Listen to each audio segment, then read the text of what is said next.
Chapter 41. As the 4th Military Region's Special Mecha Team was all injured, the soldiers in charge of the search on the ancient bell were all from the Westwoods Military Academy. These young officers under the age of 20 were the cream of the crop. Every one of them had excellent abilities and results, which was why they were arranged to visit the Eastwoods region. Today, every one of them had the ability to enter the 4th Military Region's Elite Special Forces Brigade. In the future, they were destined to bathe in the flames of war on the border between the Federation and the Empire. They would continue to advance. The environment around them and the process of their growth gave them a sense of pride in their bones. However, in these few days they couldn't find the young miss. The severe sense of failure made them feel extremely depressed, and their pride turned into irritation. Among these Westwoods Military Academy officers, Zhou Jin was recognized as the leader. This was because he was the strongest individual and had the strongest leadership skills. This included this moment, where he was the one who planned the surprise attack to rescue the young miss. Zhou Jin was 20 years old this year. He was handsome, and his youthful face carried a strong military aura. He looked at the young man under his gun and frowned slightly. The other party shouldn't be a professional. Otherwise, it was impossible that he didn't notice the surprise attack. But why was this person still so calm under so many guns? Was it this young man who kidnapped the young miss and hid her for so many days under his search? A trace of doubt flashed through Zhou Jin's heart, but he didn't hesitate to grab the young miss in the other party's arms. With a crisp slap, Zhou Jin's heart sank. He felt a sharp pain in his wrist and his hand grabbed nothing. He frowned again, thinking that this person's grappling technique was very strange. He couldn't see how the other party stretched out his hand. Sulu sat on the edge of the bed and raised his arm to block the soldier's outstretched hand. With his right hand, he shielded little Watermelon behind him. He stared at the other party warily and asked, "Who are you?" Sulu's calmness surprised Zhou Jin, because not everyone could remain calm while being aimed at by so many guns. That was because this military academy student did not know that just over a month ago, Sulu had already experienced such a situation. Moreover, in order to protect the little girl beside him, he had to remain calm. One of his hands held little Watermelon behind him, protecting her tightly. His fingers clamped a corner of the snow-white towel, so that the towel was still placed on little Watermelon's head, so that she wouldn't be scared when she saw the cold muzzles. Sulu raised a question, but no one answered it. Because in the eyes of this group of proud officers, this young man was a criminal who had kidnapped the young miss. He was the target of their incomparable hatred. Who would chat with a criminal?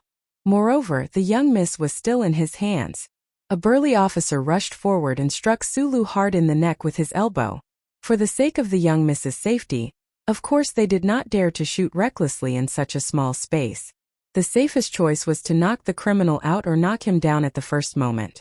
Seeing this powerful elbow strike the target's neck directly, the officers from the Westwoods Military Academy simultaneously breathed a sigh of relief in their hearts. Even the always cautious Zhou Jin's expression relaxed slightly.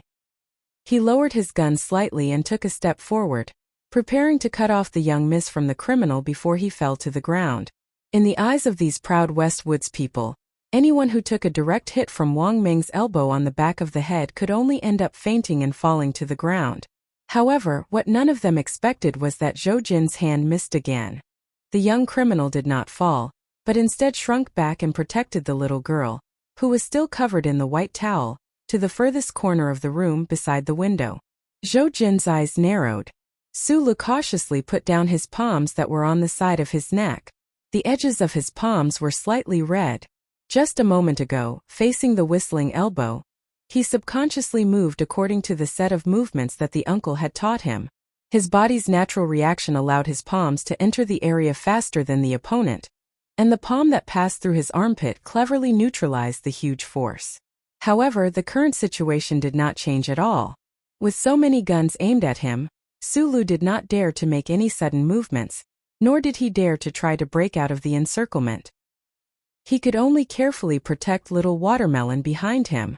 He felt that this situation was a little strange, and tried to explain something. If the other party was really one of those bad guys little Watermelon had described, then what to do was something that needed to be considered later. However, the officers from the West Woods Military Academy, who were already in a frenzy, did not give Sulu any chance to explain. In the shortest amount of time possible, they confirmed that Sulu did not carry any weapons.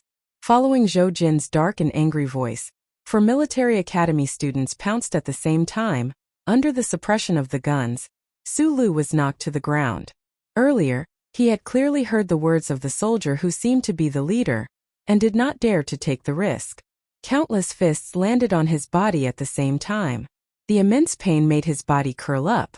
Little Watermelon, who was covered in a white towel, was also snatched away by the other military academy students at the first instance and distanced herself from him. Right at this moment, a cold voice came from outside the room. Beat him up for interrogation first. Beat him until even his mother can't recognize him. The fat captain walked in with a gloomy expression. Seeing the figure of the little girl safely protected by the military academy students, he breathed a sigh of relief. He anxiously went to the little girl's side to confirm that she had not suffered any injuries. "Don't hit Big Brother." Little Watermelon's shrill voice rang out through the white towel. Her crisp childish voice was particularly piercing due to her anger. She immediately lifted the white towel on her head and glared angrily at the soldiers who had pinned Sulu to the floor. The room suddenly became quiet. The white towel was flipped up in the air, revealing the little girl's tender face and her swaying black hair. "Miss, The fat captain picked up the little girl and prepared to take her away from this place, lest the little girl's clean eyes be sullied by the interrogation later.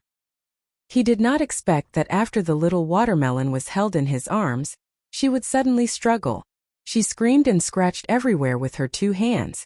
She was as violent as a little tiger. She scratched the fat captain's face until there were streaks of blood. She screamed out loud, "Let go of Big Brother." "Name." After a slight hesitation, Sulu, who was sitting by the bed, wiped the blood from the corner of his mouth and replied, "Sulu." "Place of origin?" "Work." "You're actually a retired soldier." The fat captain raised his wrist and waited for the contents of the information confirmation. He looked up, looked at Sulu and said, "According to the Federation's regulations on spaceship management, I have the right to exercise limited law enforcement authority on this spaceship. I will arrest you for kidnapping a child." The crime of kidnapping a child was a felony in the Federation. It was punishable by more than 7 years of imprisonment, up to the death penalty. Sulu licked the crack on his lips, looked up and stared at the fat captain. Looking at the blood on his face, he said mockingly, "I want to see your work permit. I also want to see the management power of the little Watermelon, Zhong Huiyan's parents. I'm a retired soldier. I don't have any law enforcement authority, but I have reason to suspect that you tried to kidnap a girl. Unless you kill me, I will report you to the police after we get off the ship." The captain looked at Sulu as if he was looking at a monster. After a long silence, he suddenly laughed. "Are you joking?" "I'm not joking. If you can't produce her family's management power of attorney, I have the right to suspect you." Sulu felt a little sweetness on his tongue. Only then did he realize how ruthless the soldiers were. "Okay, I can give you all of this, but how do you explain your behavior for so many days?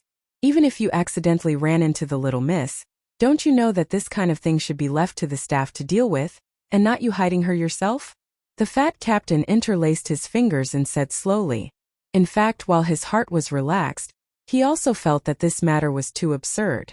After the little Watermelon's desperate resistance, the people in the field finally understood what happened after the little miss disappeared. The people in the West Woods naturally understood that the young man, who they initially regarded as a spy against the government or a criminal who kidnapped a child, was actually just a pitiful person who had suffered an undeserved disaster. For some unspeakable reason, the captain did not intend to let Sulu go just like that. He still looked at the young man coldly and kept putting pressure on him. However, Sulu did not seem to feel the pressure and said calmly, "The little miss said that there are bad people in her family who want to take her away from her hometown and never let her see her parents again."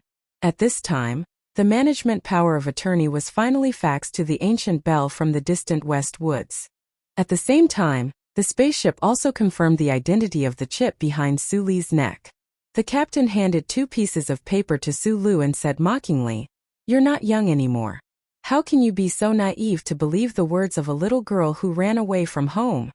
Sulu flipped a few pages and thought of the suspicious points that the little watermelon showed during this period. He knew that the fat captain was not lying. The little watermelon's family did want to send her to school in the capital ring, and the little watermelon might have misunderstood something. After hearing the captain's mocking words, Sulu did not raise his head and said directly, "Why can't I believe her?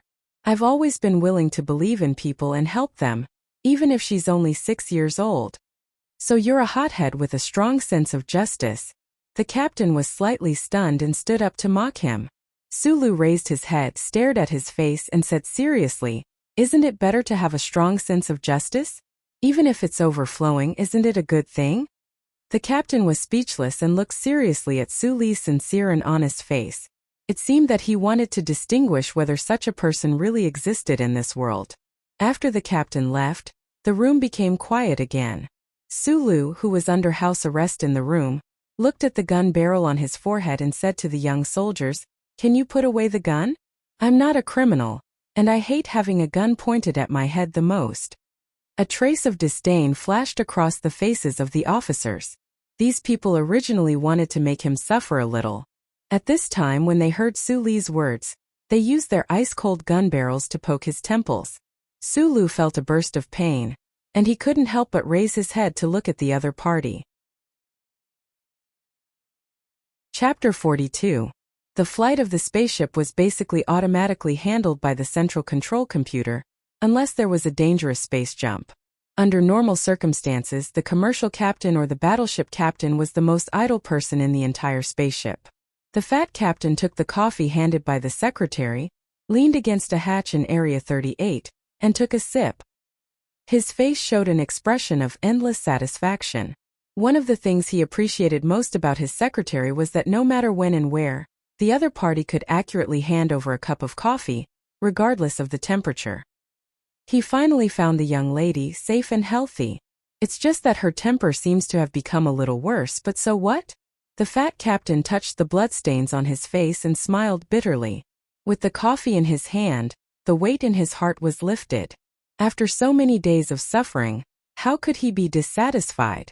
Unfortunately, Area 38 was a clean area, and the smell in the air was not very clean. The fat captain sniffed and scolded in a low voice. "The Department of Defense is too stingy. Although he is a retired soldier, why did they give him money to live here?" When the young man was mentioned, the secretary smiled gently and reminded softly, "The identity of the young man has been confirmed. He has just retired from the Donglin area, and has no chance to contact any anti-government parties. And this young man has no criminal record. His file is very clean. Maybe this is really a misunderstanding." The fat captain took a sip of coffee and glanced back at the hatch not far away. He wondered what happened to the young man inside. He smiled and said, "Of course I know this is a misunderstanding. Although the young lady is young, she will not be easily deceived. If she didn't believe that the kid was really a silly young man of justice, do you think he would still be alive at this time? Then why did they still lock him in the room and let those military school officers guard him?" The secretary pushed his glasses, and a trace of worry flashed in his eyes. On the way back to the young lady's room, he carefully inquired about the young man, and he admired the young man's performance these days. "Are they really going to send him to the police station on the charge of kidnapping a child? When did you start wearing gold-rimmed glasses?" The captain stared at him and said with a smile, "Don't worry, I don't have that kind of free time." The fat fingers gently tapped on the cabin wall. The captain's eyes narrowed, and he said word by word, "I still think this young man is a bit strange. Do you remember the parts on the floor in Area 42? This is not a skill that a retired soldier can master." The secretary subconsciously spoke for Sulu. "Didn't you fail? Besides, everyone may have their own secrets. I don't want to know that young man's secret, but I admire him." The fat captain raised the coffee cup in his hand and said with a smile, "Good moral character is often only an adjective suitable for children, but I suddenly found that this kid is also worthy of these 4 words. Let me ask you, if you were in his position and suddenly met a little girl who asked you for help, what would you do?" The secretary pushed up his glasses again. After thinking seriously for a long time, he said, He should contact the staff of the spaceship. But he didn't.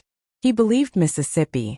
That may be said to be a merit because he is kind, but on the other hand he is not very trusting of other people, especially grown-ups.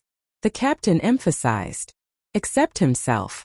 That's why he was willing to risk the unknown and accompany young Miss for so many days. Moreover, he had been protecting young Miss behind him the entire time. What are you trying to say? The secretary found that he could not keep up with the captain's thoughts. I value this young man very much. I can tell you one thing. An hour ago, after the commander learned about this young man, he was also very interested in him. You can use the word value. The captain said with a smile, capable, moral, and responsible. There are not many young people with these three qualities. You mean the military region is going to recruit him? Not to that extent. I'm just observing. After all, young Miss likes this young man very much. The captain shrugged, and the fat on his body made his uniform shake. But I'm really curious. Are the officials of the Department of Defense's recruit office and the assessment department all blind? A soldier with such potential was actually sent to the underground of the Donglin district to build a pit. And after 2 years they let him go home. Damn it, no wonder the quality of the recruits filling the front line is getting lower and lower. If the war from more than 10 years ago happened again, how many people do you think would have died? Then I don't understand. The secretary continued to express his doubts honestly. His identity has been confirmed, and he is harmless. In the future we still have to observe and establish contact. Then why keep him locked up? What are you looking at? Don't think that I won't dare to hit you just because you're a righteous young man. Officer Wang Meng met Su Li's emotionless gaze, and for some reason, a strong sense of anger welled up in his heart. Perhaps it was because his elbow earlier had been completely ineffective, making him feel like he had lost face in front of his fellow students. Or perhaps it was because they had been pointing their guns at this young man all this time, hoping that he would show some fear to balance out their emotions, but in the end it had been completely ineffective. So now he really wanted to punch Su Lu in the face. Su Lu raised his head and stared at the soldier in front of him, and there was a burning pain in his temples. Previously, these soldiers had been particularly ruthless. They had subdued him with punches and kicks, and all of them had applied force to his joints. If it weren't for his resistance to attacks that had inexplicably become much stronger, he would have been lying down by now. The pain and disdainful humiliation made him think of the miserable state he had been in when the soldiers had arrested him in Hushi province a month ago. Especially after hearing the other's contemptuous words, a ball of fire began to rise in his heart. Zhou Jin walked in front of Su Lu and reached out to slowly push Wang Meng's gun away. He looked at the young man beside the bed and said coldly, I heard you're a soldier of the Donglin garrison? Why don't you know the rules at all? In terms of military rank, we should all be your officers. Be honest with your words. Su Lu ignored this handsome young sergeant. He only narrowed his eyes and thought that if he had passed the second round of the Department of Defense's Mecha Maintenance Officer exam, he should have chosen to study in one of the 3 major military academies or the Westwoods Military Academy. Perhaps he would have become colleagues with these young and proud people in front of him. Seeing that Su Lu was ignoring him, Zhou Jin narrowed his eyes and said, You're not happy that we caught you? Su Lu broke the silence and said, I'll say it again. I'm not a criminal and I don't want to run. I'm just not used to having a gun pointed at my head. You think this is very humiliating? Zhou Jin said with a smile, but there was a trace of anger in his voice. You kidnapped the miss. Do you know how many days you've humiliated us? We just want to humiliate you. What can you do about it? He lowered his head and gently patted Su Li's face, making loud slapping sounds. What he said was actually the thoughts of the Westwoods Military Academy officers in the room. Su Lu lowered his head and said, I can't do anything about it. A bunch of men who only know how to show off the guns in their hands. Maybe you've all forgotten how to use your own guns. These words were a bit vicious, but coming from the mouth of such a sincere and simple person like Su Lu, it was particularly stimulating. The expressions of the Westwoods Military Academy officers in the room suddenly changed, and they silently put their guns back into their holsters. In fact, they all now knew that this young man was not the criminal who kidnapped the miss. The reason they had been holding their guns just now was to scare the other party. Now that they wanted to teach the other party a lesson in private, they naturally had to put away their guns. Zhou Jin stared into Su Li's eyes and said, I could see just now that you seem to be very good at fighting. Then I'll teach you what real military combat skills should be like. Remember, when you're in pain, don't cry for your mommy. Ah! Without warning, a headbutt directly interrupted Zhou Jin's verbal attack. Su Lu was used to setting off in silence, especially when facing a soldier from the West Woods. He had a strong desire to beat the other party up, not to mention that the other party had mentioned crying for his mommy. He lowered his head fiercely and directly hit the bridge of the other party's nose. Blood spurted out of the handsome officer's nostrils. At the same time, Su Lu bounced up from the side of the bed and pressed his upper body down, passing under the other party's armpit. His right arm, however, smashed backwards like steel and hit the other party's neck hard. With a muffled thud, one of the most outstanding officers from the Westwoods Military Academy was hit hard by Su Lu and fell to the ground, unable to sit up again. Su Lu did not stop there. With a spring of his knee, he kicked the waist of the officer who was pouncing from the right.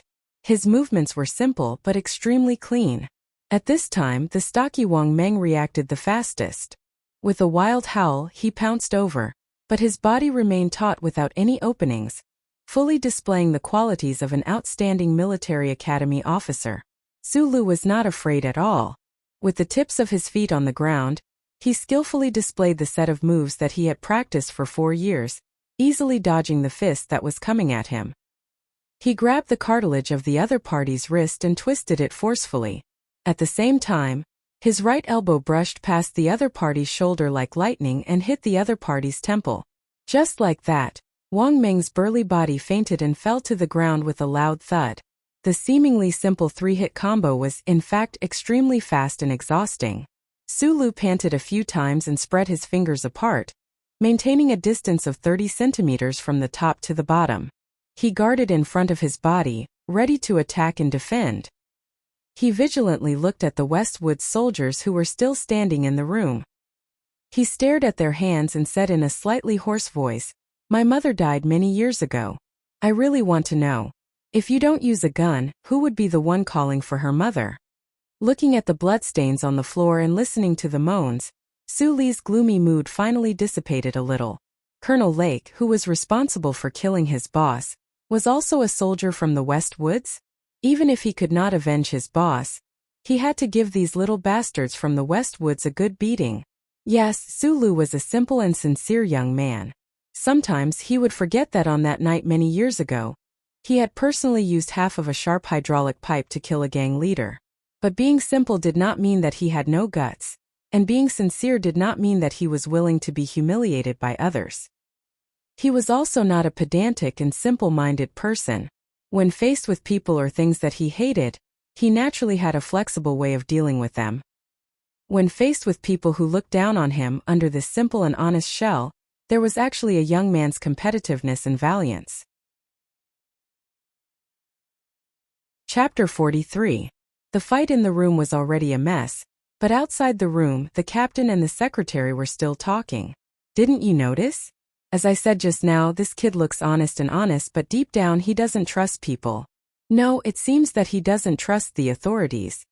The fat captain frowned. Could it be that this kid was bribed by someone when he was a recruit? Ha ha ha ha. The secretary did not laugh, and the captain also stopped laughing.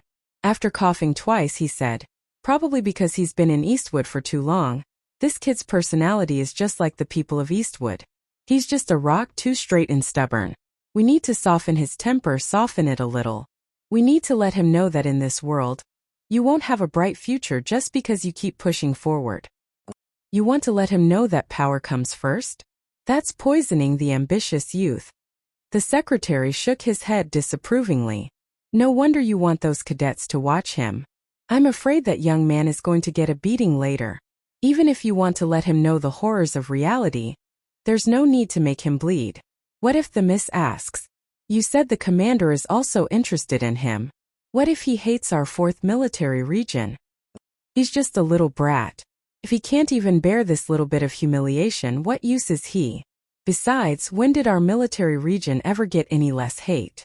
The captain said mockingly, This little brat making me worry for so long. Getting a beating is already a light punishment. Right, that kid's called Sulu? Why does this name sound so familiar, like I've heard it somewhere before? The fat captain yawned and turned to look at the room not far away. These days he had cursed those Westwoods cadets to the point that they were worse than shit. Those proud young officers had long been harboring anger in their hearts. Being alone with Sulu for such a long time, the room must have been burning with dry wood for a long time. The captain thought to himself, that kid is probably already beaten into a pig's head. It's time to end all this. Otherwise, if those shit-eating juniors in the military academy really did not stop, and something bad happened to them, how would he explain it to the Miss Tomorrow? The captain pushed open the cabin door and walked in with his secretary. Then the expression on his face suddenly froze. The sound of punches and kicks breaking through the air suddenly rang out in the room and then stopped abruptly. In the blink of an eye, 3 people had fallen beside Sulu. Pa pa pa pa. 2 steps forward, 1 hand in a seal and 1 hand in a cross, he neatly entered and knocked down 2 people again. Sulu crossed his legs and retreated to the side of the bed, vigilantly scanning the surroundings. After knocking down 5 people in the blink of an eye, he who was already injured was already feeling tired. Because he had used too much force, the corner of his lips was torn and blood flowed out again. He wiped it away with his sleeve and glared fiercely at those people in the room who had not rushed up in time. Watching as their hands slowly moved to their waists, he cursed in his heart. Are they still going to draw their guns when they can't win? While thinking this, Sulu crouched down and put his hands on his head. This was not a surrender, but just so that when he was beaten up later, he would not be too badly injured. After all, if he did not resist, these Westwoods cadets could not draw their guns and shoot him full of holes. As he crouched down, he calculated very seriously. He had knocked out 2 people, and it seemed that the joints of 2 people had been shaken off by his arm muscles. The young leader who seemed to be the proudest had been beaten up by him until his face was covered in blood. Calculating this, even if he was beaten up a few more times and knocked unconscious, he would still have profited no matter what. Just as Sulu was about to be beaten up with a trace of unwillingness, a trace of stubbornness, a trace of defiance, and a trace of seriousness, the cabin door opened. The fat captain looked at the mess in the room and the unconscious and painful NCOs. A trace of shock flashed across his face. When he saw that the NCOs who were still standing had already pulled out their guns, his face was so gloomy that it was somewhat frightening. He walked over and slapped the back of the head of one of the NCOs. He scolded sternly, "Shameless prodigal son of a bitch. Is this how your teachers teach you? Since when did the 4th Military Region have so many good-for-nothings like you?" A female cadet with a pretty face was startled and immediately explained, "The suspect injured people we..." Without waiting for her to finish, the captain coldly cut her off and slowly walked up to Sulu. Looking at this youth who was crouching on the floor with his head covered like an innocent white rabbit, countless questions arose in his heart. Who exactly was this youth? 18-year-old veterans were not rare. But to be able to knock down 5 outstanding officers in such a short period of time, this was too inconceivable. It should be known that although the Westwoods Military Academy was not the top military academy in the Federation, the outstanding officers there would still be the best candidates for the tip of the spear if they were placed in any army. Yet, this youth was actually able to take on 5 of them by himself? Taking a quick look at the injuries of those officers, the captain's brow furrowed.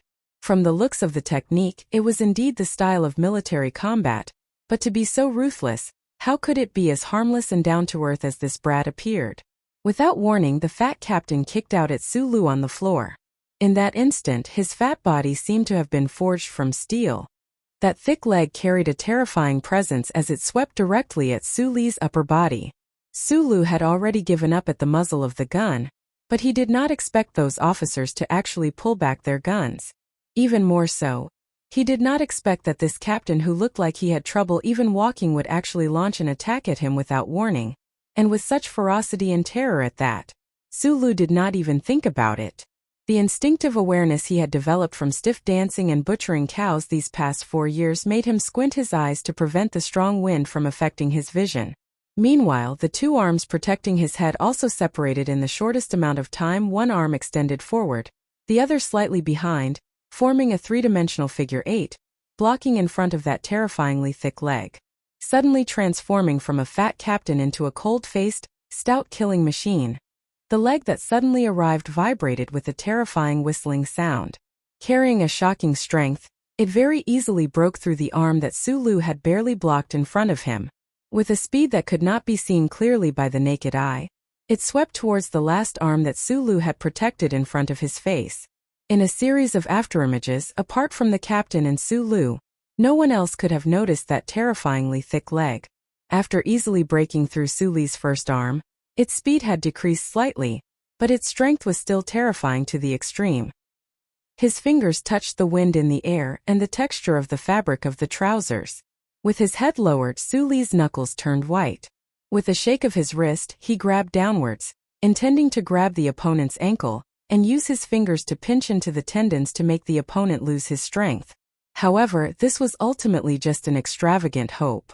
The strength of the fat captain's terrifying leg was too great. In that instant, Sulu felt a numbing pain in his fingertips, which then dissipated. He could no longer hold on, and could only sorrowfully wait for the result of being swept by this thick leg. Instinct, as usual, had become an instinctive reaction from familiarity. At this most dangerous moment, he let that mysterious tremor emanate from every pair of intertwined muscle fibers of Sulu's body, gathering into a powerful force that was transmitted to his arms, his fingers. However, at the same time rationality, the mechanic Feng Yu most admired, his calmness took effect. He gave up on the tremors in his body and released his strength, allowing the captain's thick leg to sweep over him. Knocking down these military academy students could still be said to be due to his amazing ability. If he had used his combat ability to block this terrifying leg, it could also be said that he had an excuse. However, Sulu did not dare to let outsiders discover that mysterious force in his body. As for what that tremor was all about, he did not know. However, he knew that if anyone with ulterior motives discovered that the tremor in his body had anything to do with Uncle Feng, then what awaited him would definitely be the Federation's all-out investigation. His disguise would definitely be exposed. In this lightning-fast exchange of blows, there was no room for any hesitation or giving up. Sulu swayed in that instant, and the captain's fierce and tyrannical leg sweep landed squarely on his chest.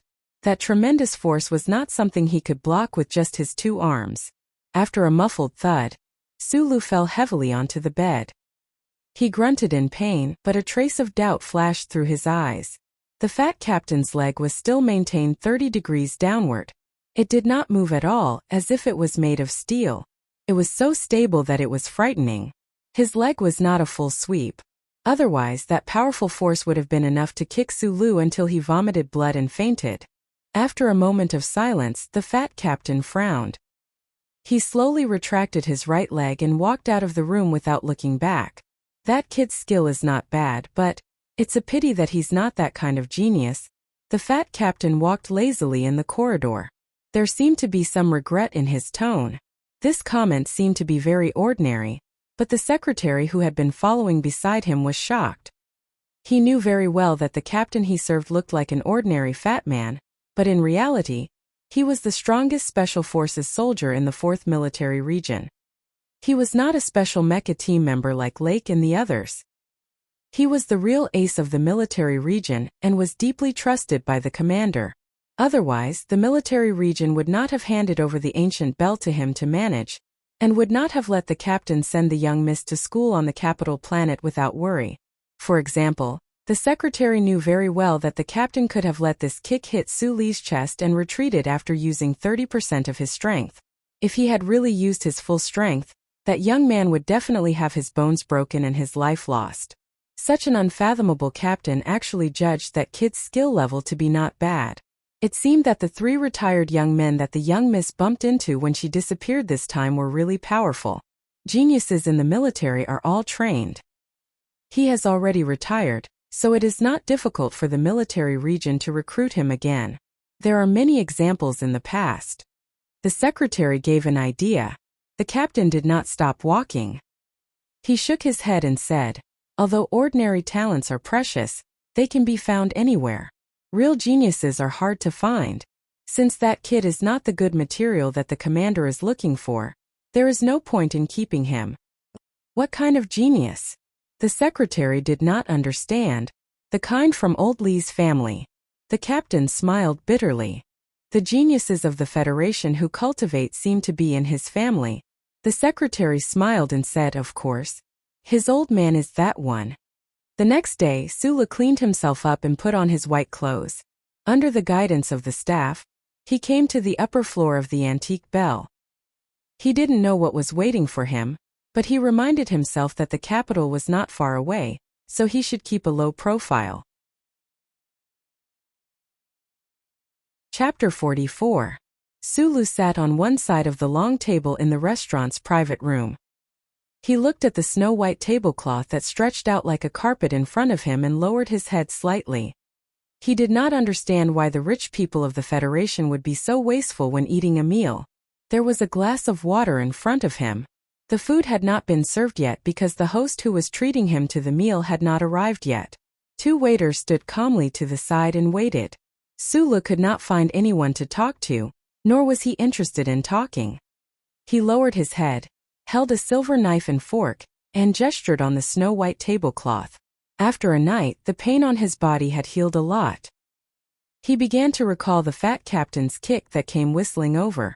The more he thought about it, the more he felt that kick was terrifying.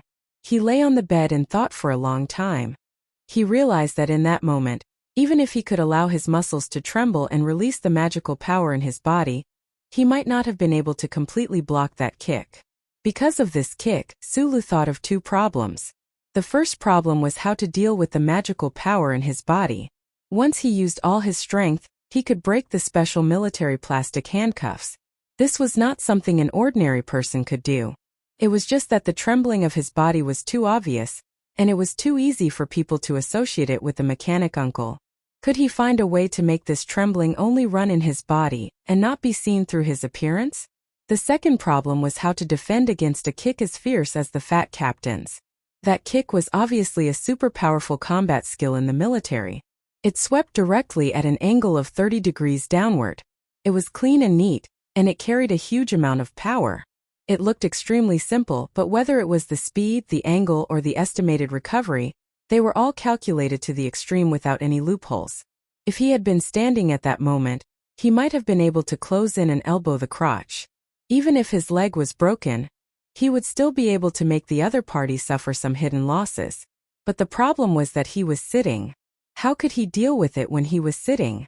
He held a shiny silver knife and fork and set them up on the snow-white tablecloth, simulating the other party's kick and his possible responses. The boss had taught him 10 stances, which were undoubtedly very powerful moves. Otherwise, he would not have been able to defeat 5 of the top students from the Westwoods Military Academy in one go. But these 10 postures were very fixed, and all of them were advanced techniques. Not a single step back was taken. Although it was extremely powerful, it was too stiff. It couldn't be helped. It was a stiff dance to begin with. Sulu scratched his head in distress, immersed in his thoughts about combat and unable to extricate himself. At first, he did not have much interest in the ability to fight. In his opinion, the Federation was no longer a battlefield for individual heroism. However, Uncle Feng had convinced him by saying that he was the #1 machine. After that, the thrilling experience of the past few days made him realize how important it was to grow individual strength. Most importantly, he was a person who liked to compete and study. He was like this when he was learning mechanics from Uncle Feng, and now he was like this when he was pondering about fighting. It was very easy for him to become engrossed in his studies without realizing it. Of course, this was an extremely rare learning potential. Only when you are obsessed with certain things can you practice these things well. Now I have a general understanding of how you were able to defeat those arrogant dog's hits. I think that these past 2 years of military service in the mines of Donglin, you were probably also posing in combat postures all the time. At some point, the fat captain had walked into the restaurant's private room and was looking at him with a strange expression. A few crisp sounds reverberated in the empty room. The silver knife and fork that had been placed together fell onto the table. Su Li's fingers, which had been gesturing non-stop, also froze in the air. He looked at the fat captain's blood-stained face and scratched his head with a smile. The other party seemed to have misunderstood something, but this was also good. Otherwise, he would not know how to explain what had happened yesterday. The fat captain walked to his side and sat down, letting out a satisfied sigh. It seemed that the lazy him hated walking. How could such a person send out such a fierce kick? Sulu certainly did not believe this appearance at this time, but he had a good impression of this fat captain, so he maintained a polite silence. There are many talented people buried in the army, and there are also many people like you who study fighting all day long. I saw the surveillance video yesterday. The combat skills you used were very strange. It was probably the result of simplifying military boxing. I don't know if it was good, but in any case it was a little too strong and did not leave any room for retreat. The fat captain panted as he took the water in front of Sulu and drank it. He said, "With this kind of self-development method, you won't be able to learn anything deeper in the army. If you are interested in this, when the ship arrives at the capital, I can introduce you to a few of the more famous cultivation halls." Cultivation halls? Sulu did not know why the captain had suddenly removed the guards outside the room and formally invited him to eat in front of him.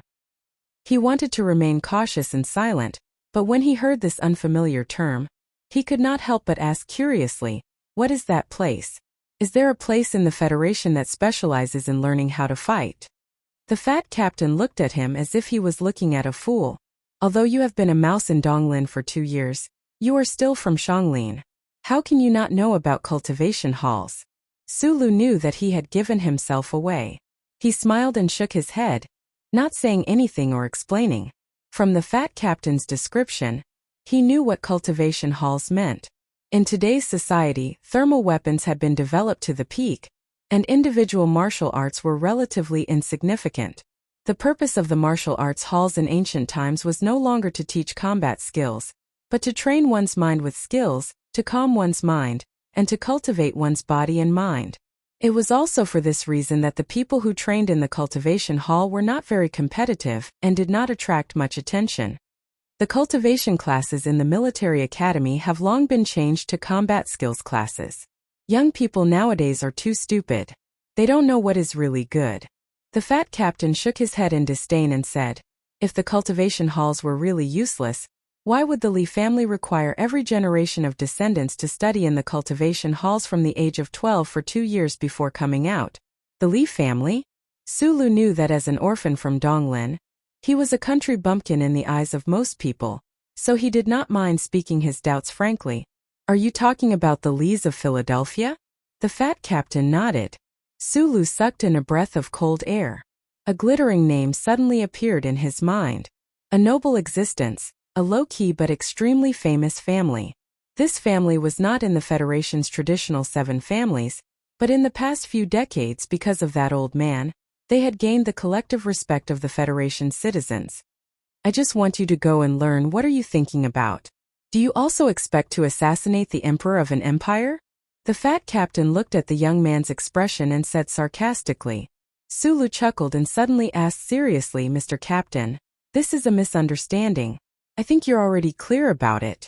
I don't know why you asked me to come here today." The fat captain put on a serious smile and said softly, "Of course, I want to build a good relationship with you, young master. At the same time, I want to ask you to do me a small favor." Suddenly, the fat captain became so flattering and so natural. It really scared Sulu. He was stunned on the spot and did not know what to say. At this time, the cabin door slowly opened on both sides. 2 women in suits walked in holding hands. Under the protection of 7 or 8 service staff, a little girl wearing a pink floral dress and a sky blue hair clip on her head walked in. She looked very cute. The fat captain lowered his voice and said fawningly, "Little brother, this is what I want to ask of you. If you can let the little miss eat, then the things in the past can be discussed and the things in the future can also be discussed." Sulu was speechless. He did not expect the captain's serious request to be this. However, when he saw the little watermelon's face change from gloomy to surprised, and saw the swaying black hair on the little girl's forehead, he could not help but laugh happily. He shouted over there, "Little watermelon! Big brother Sulu!" Little watermelon broke free from the hands of the 2 female staff. Under the helpless gazes of those people, she ran to Sulu and sat directly next to him. She opened her black eyes and asked curiously, "Big brother, why are you here?" "I'm here to eat with you," Sulu said with a smile. "In the next few days, Sulu got rid of his identity as a criminal suspect and moved from cleaning Area 38 to the upper level of the spaceship with more advanced facilities. He began to eat, play, and tell stories with Little Watermelon. He liked Little Watermelon very much. He did not think the little girl was as difficult as the captain said, so he did not think this job was difficult. But if Sulu knew that this was the prelude to the heavy responsibility he would have to bear in 2 years, would he still feel as happy as he did now? Or would he say that he wanted to do this internship better? That afternoon, Little Watermelon began to take an afternoon nap. Sulu opened the cabin door and prepared to go back to his room to study how the tremors in his body could be hidden under his skin. As he walked, he unexpectedly saw a few familiar faces at the corner of the corridor. The Westwoods Military Academy students who were knocked unconscious by him had been treated in the ship's medical room and recuperated for the past few days. They had basically all recovered. Colonel Lake's special mecha team was still heavily injured, so the protection of the upper level of the spaceship was still handed over to them. It was very strange. The two most powerful forces on the ancient bell were all injured because of the teacher-student pair of Feng Yu and Sulu. Sulu was slightly taken aback. He looked at the red and swollen temple of the officer named Wang Meng. After a moment of silence, he nodded his head and walked past him. He did not greet him, nor did he show any signs of hostility. Zhou Jin, who was standing beside the space porthole, looked at the back of that ordinary person and subconsciously touched his throat. He seemed to feel a faint pain. Chapter 45. Suli's back disappeared around the corner. The few Westwoods Military Academy officers who had been staring at him all this time retracted their gazes. Their expressions did not change, but perhaps they all breathed a sigh of relief in their hearts. At this time they already knew that the young miss seemed to be very reliant on that youth. As soldiers of the Westwoods, they naturally could not take the initiative to provoke her. Moreover, it looked like that young man named Sulu was not a person who held grudges. But for some reason they were still a little nervous and a little resentful. Officer Wang Meng rubbed his throbbing forehead and lowered his head to curse something. 5 of their group had been defeated by Sulu. This was the most embarrassing scene of the entire journey. Zhou Jin sighed. He clasped his hands behind his back by the window and said to his classmates, "There's nothing to complain about. If you can't beat him, you can't beat him. There's no point in holding a grudge. Yes, after all, we are professional soldiers. We don't specialize in the study of combat skills." The female officer comforted everyone softly. What she said was not wrong. Although the military academies nowadays still put a lot of emphasis on the training of combat skills in the military, what really determined the quality of a soldier was still the consideration of overall quality. For example, the skills to operate all kinds of vehicles and even aircrafts, the control of all kinds of standard weapons. When it came to personal strength, so what if you were extremely strong? Don't forget, he's just a young soldier who retired. Zhou Jin turned his body slightly and looked at these students who regarded him as the leader. He could not help but sigh and shake his head. It's not just you guys. Including me, all the students from the Westwoods are used to have their eyes on the top of their heads. Even the 3 major military academies of the Upper Woods don't look up to us. But who would have thought that with so many of us, we would actually be defeated by a young soldier who just retired? What a tragedy, Zhou Jin said self-deprecatingly with a quirk of his lips. The corner of the corridor fell silent. The female officer felt helpless and subconsciously kicked the wall with her military boots. Suddenly, Wang Meng put down his hand from rubbing his temples and said in a muffled voice, "That kid looks honest, but he's actually quite vicious. I don't believe that he's really good to the young miss." "Don't find excuses." Zhou Jin glared at him. "If you want revenge, then you want revenge." "I just want to get my face back," Wang Meng angrily said. "I don't believe that I can't beat a little brat. No, we're going to Upper Forest tomorrow. I'm going to look for him tonight. Don't worry, this is purely a competition. Don't mess around." Zhou Jin's expression darkened slightly as he reprimanded, "Last time, you were able to make a move in the room because of the captain's tacit approval. Now, in this situation, what's the point of competing? Don't cause trouble on the ship. If you do, I won't take care of you if your credits are deducted." "Then this matter is over? There's a big bump on my head, your face is covered in blood, and Hylan is still wearing bandages. I won't do it. We have to do it even if we don't want to. Zhou Jin's voice was very hoarse. He subconsciously touched his throat again. When he thought of the arm that had hit his throat like a piece of metal, he felt a chill in his heart. Train yourself. Don't humiliate yourself. When you have the confidence, you can go and find him. Don't worry, I think you'll have many chances to meet him in the future. Wang Meng asked, I heard that kid is from Upper Forest. The Ministry of Defense arranged for him to hitch a ride. Where can I find him in the future? I don't think so. The military is in need of talents right now. The military won't let go of such an inconspicuous but powerful person like him. Zhou Jin's judgment was not wrong. Although the fat captain had told his secretary that Su Lu was not the kind of genius he was curious about, the combat ability Su Lu had displayed, especially the mecha fragments all over the ground, had still made the captain extend an invitation to him. In a private setting, the secretary took out 3 documents and showed them to Su Lu. One was a special admission document for the Westwoods Military Academy, one was a secondary recruitment document that did not go through the Ministry of Defense, and the last was a job application document from a company in the capital ring. Su Lu flipped through the 3 documents with some confusion. Only then did he understand what the captain meant. Regardless of whether it was the Westwoods Military Academy or the secondary recruitment, for a newly discharged soldier, it was definitely a great opportunity that fell from the sky. The company in the capital ring was also very generous. The company that mainly built aircraft engines could provide Su Lu with good food, lodging and salary. Think about it. The secretary looked at Su Lu with some happiness. Like the young lady, he could also see the honesty in this young man's bones. He really hoped that the young man would join his side. Although his current strength was very average, and his talent in mechanics still needed to be confirmed, a rock with potential would always attract more attention. Su Lu looked through the documents carefully and sighed regretfully in his heart. If it had been him in the past, no matter which condition it was, he would have gladly accepted it because he could leave Eastwoods and do what he liked. Wasn't this the reason why he took the NCO exam in the Ministry of Defense? But now he had to reject it because he was a fugitive who had to deceive the entire Federation. He did not want to have too much to do with the government. Uncle Boss once said that the most dangerous place was also the safest place. This sentence could only be believed 3 times. Su Lu wanted to use up these 3 chances easily.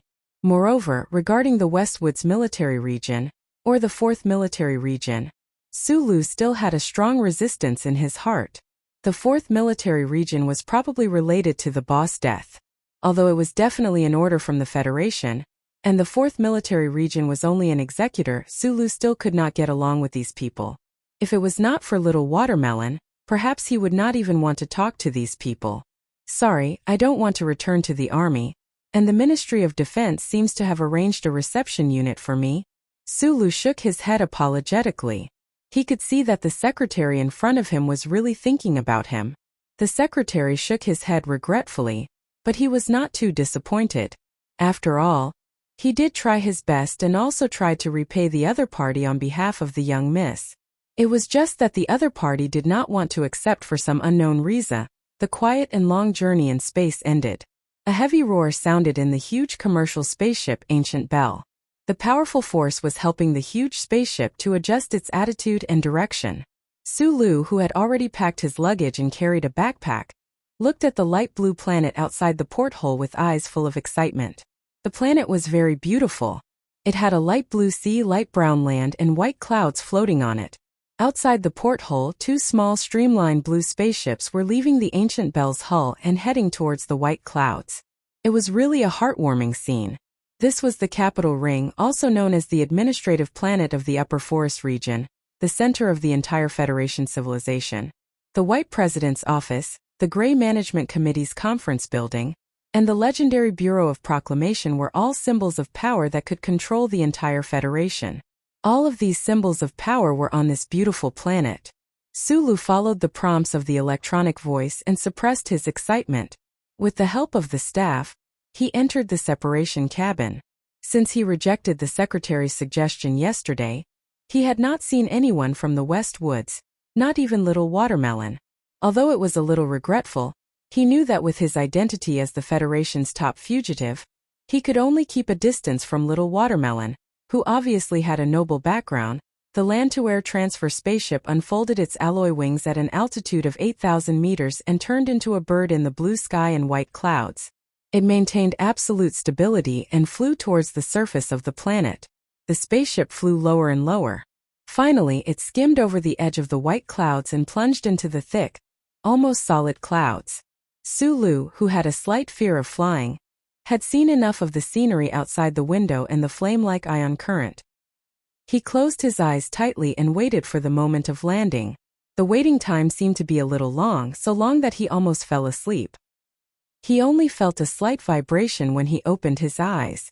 Like the other passengers beside him, he heaved a sigh of relief at the same time.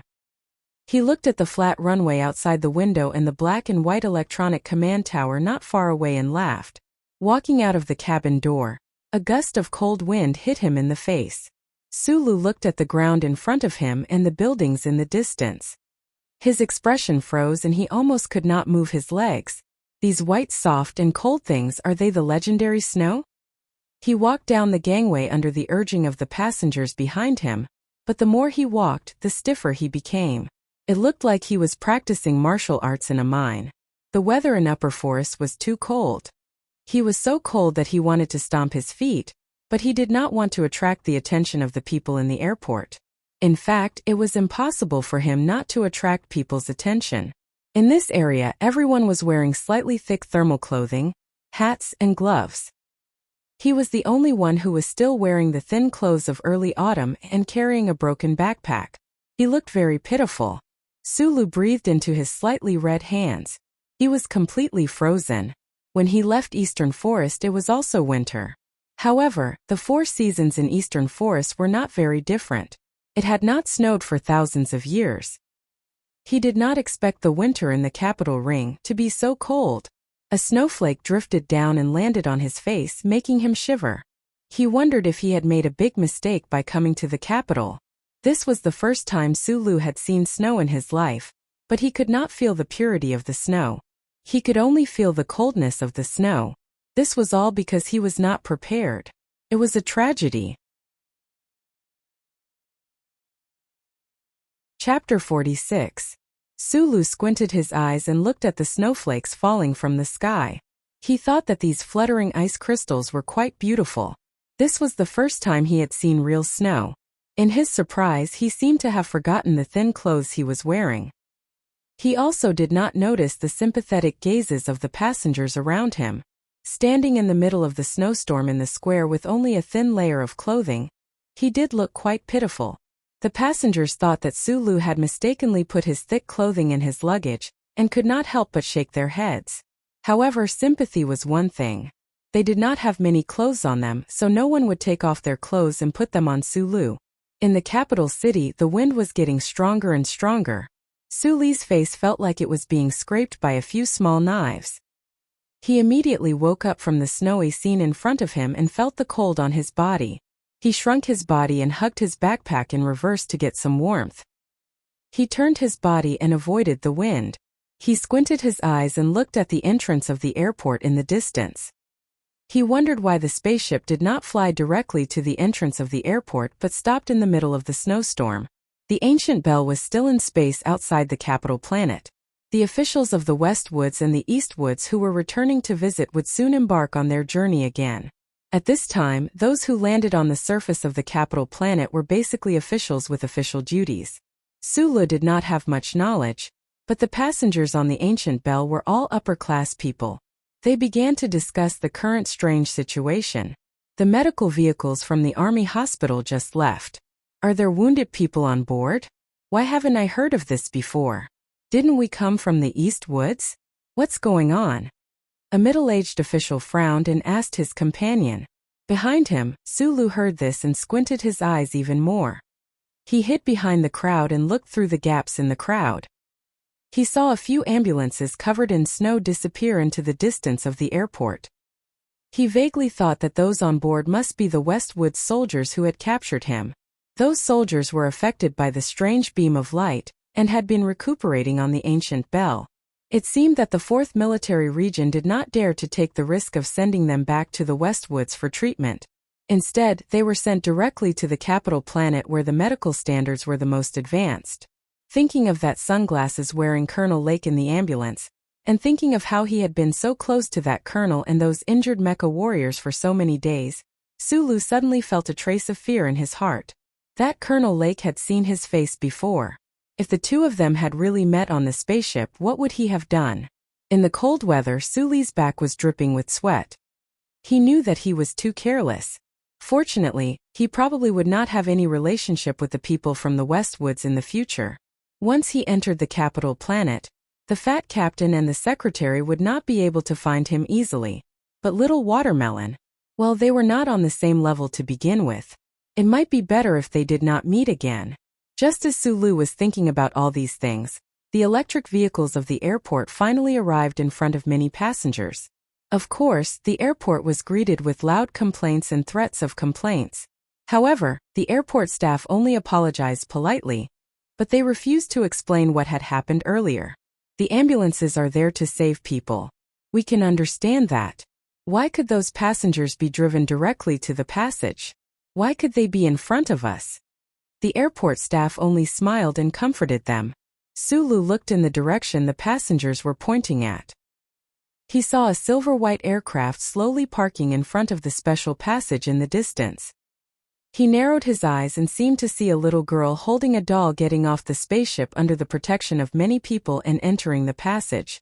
Sulu smiled and whispered to himself, "Little Watermelon, you have to eat properly in the future." It was as warm as spring in the electric vehicle. The complaining officials and passengers finally stopped. The long-term space travel had made everyone a little tired. The carriage fell into silence. This silence was maintained until they passed through the X-ray inspection passage and entered the interior of the airport building. The crowd dispersed like birds and beasts. According to each other's following journey and the location of their luggage, they scattered into several routes and disappeared into the magnificent space of the building. Sulu was obviously stunned by the interior structure and architectural style of the airport. He didn't know what the beautiful metallic materials were, but he subconsciously thought it was beautiful. This airport was too big. The interior space was 10 stories high. There were no steel beams in the middle to support the weight. He didn't know how it was built. He had basically lived in the rundown city of Hushi State all his life. He had never seen such a scene. Even when he passed by the military airport in the garrison area of Fuji State, the military airport looked like nothing more than cold cement. Sulu patted off the snow on his body and carefully carried his backpack. He was like a country bumpkin who had just entered the city. No, he was a country bumpkin who had just entered the city. He hesitantly and shyly walked in front of a flight attendant. He mustered up his courage and asked about the relevant matters. The flight attendant in the sky blue uniform had a pretty face. She was very polite and patient, and she clearly answered all of his complicated questions. Sulu thanked her very sincerely and found a quieter passage to leave. The flight attendant looked at the young man and couldn't help but smile slightly. She felt that this foreigner was very interesting. It looked like it was his first time on a spaceship, but his questions were so detailed and didn't miss any details. Perhaps he had looked up a lot of travel information on the internet before coming. Looking at the passage in front of him that was completely made of metal, Sulu's footsteps slowed down. He felt his scalp go numb. At this time, he already knew that the back of this 5-meter-long passage was hidden with the Federation's electronic surveillance system. Every passenger had to go through a scan here. This was a very normal thing. Otherwise, wouldn't those people from the Empire or refugees from Bermuda who were born without microchips be able to sneak into the Federation at any time? Sulu swallowed a mouthful of saliva. His head was slightly lowered, but his eyes were looking at the exit not far away.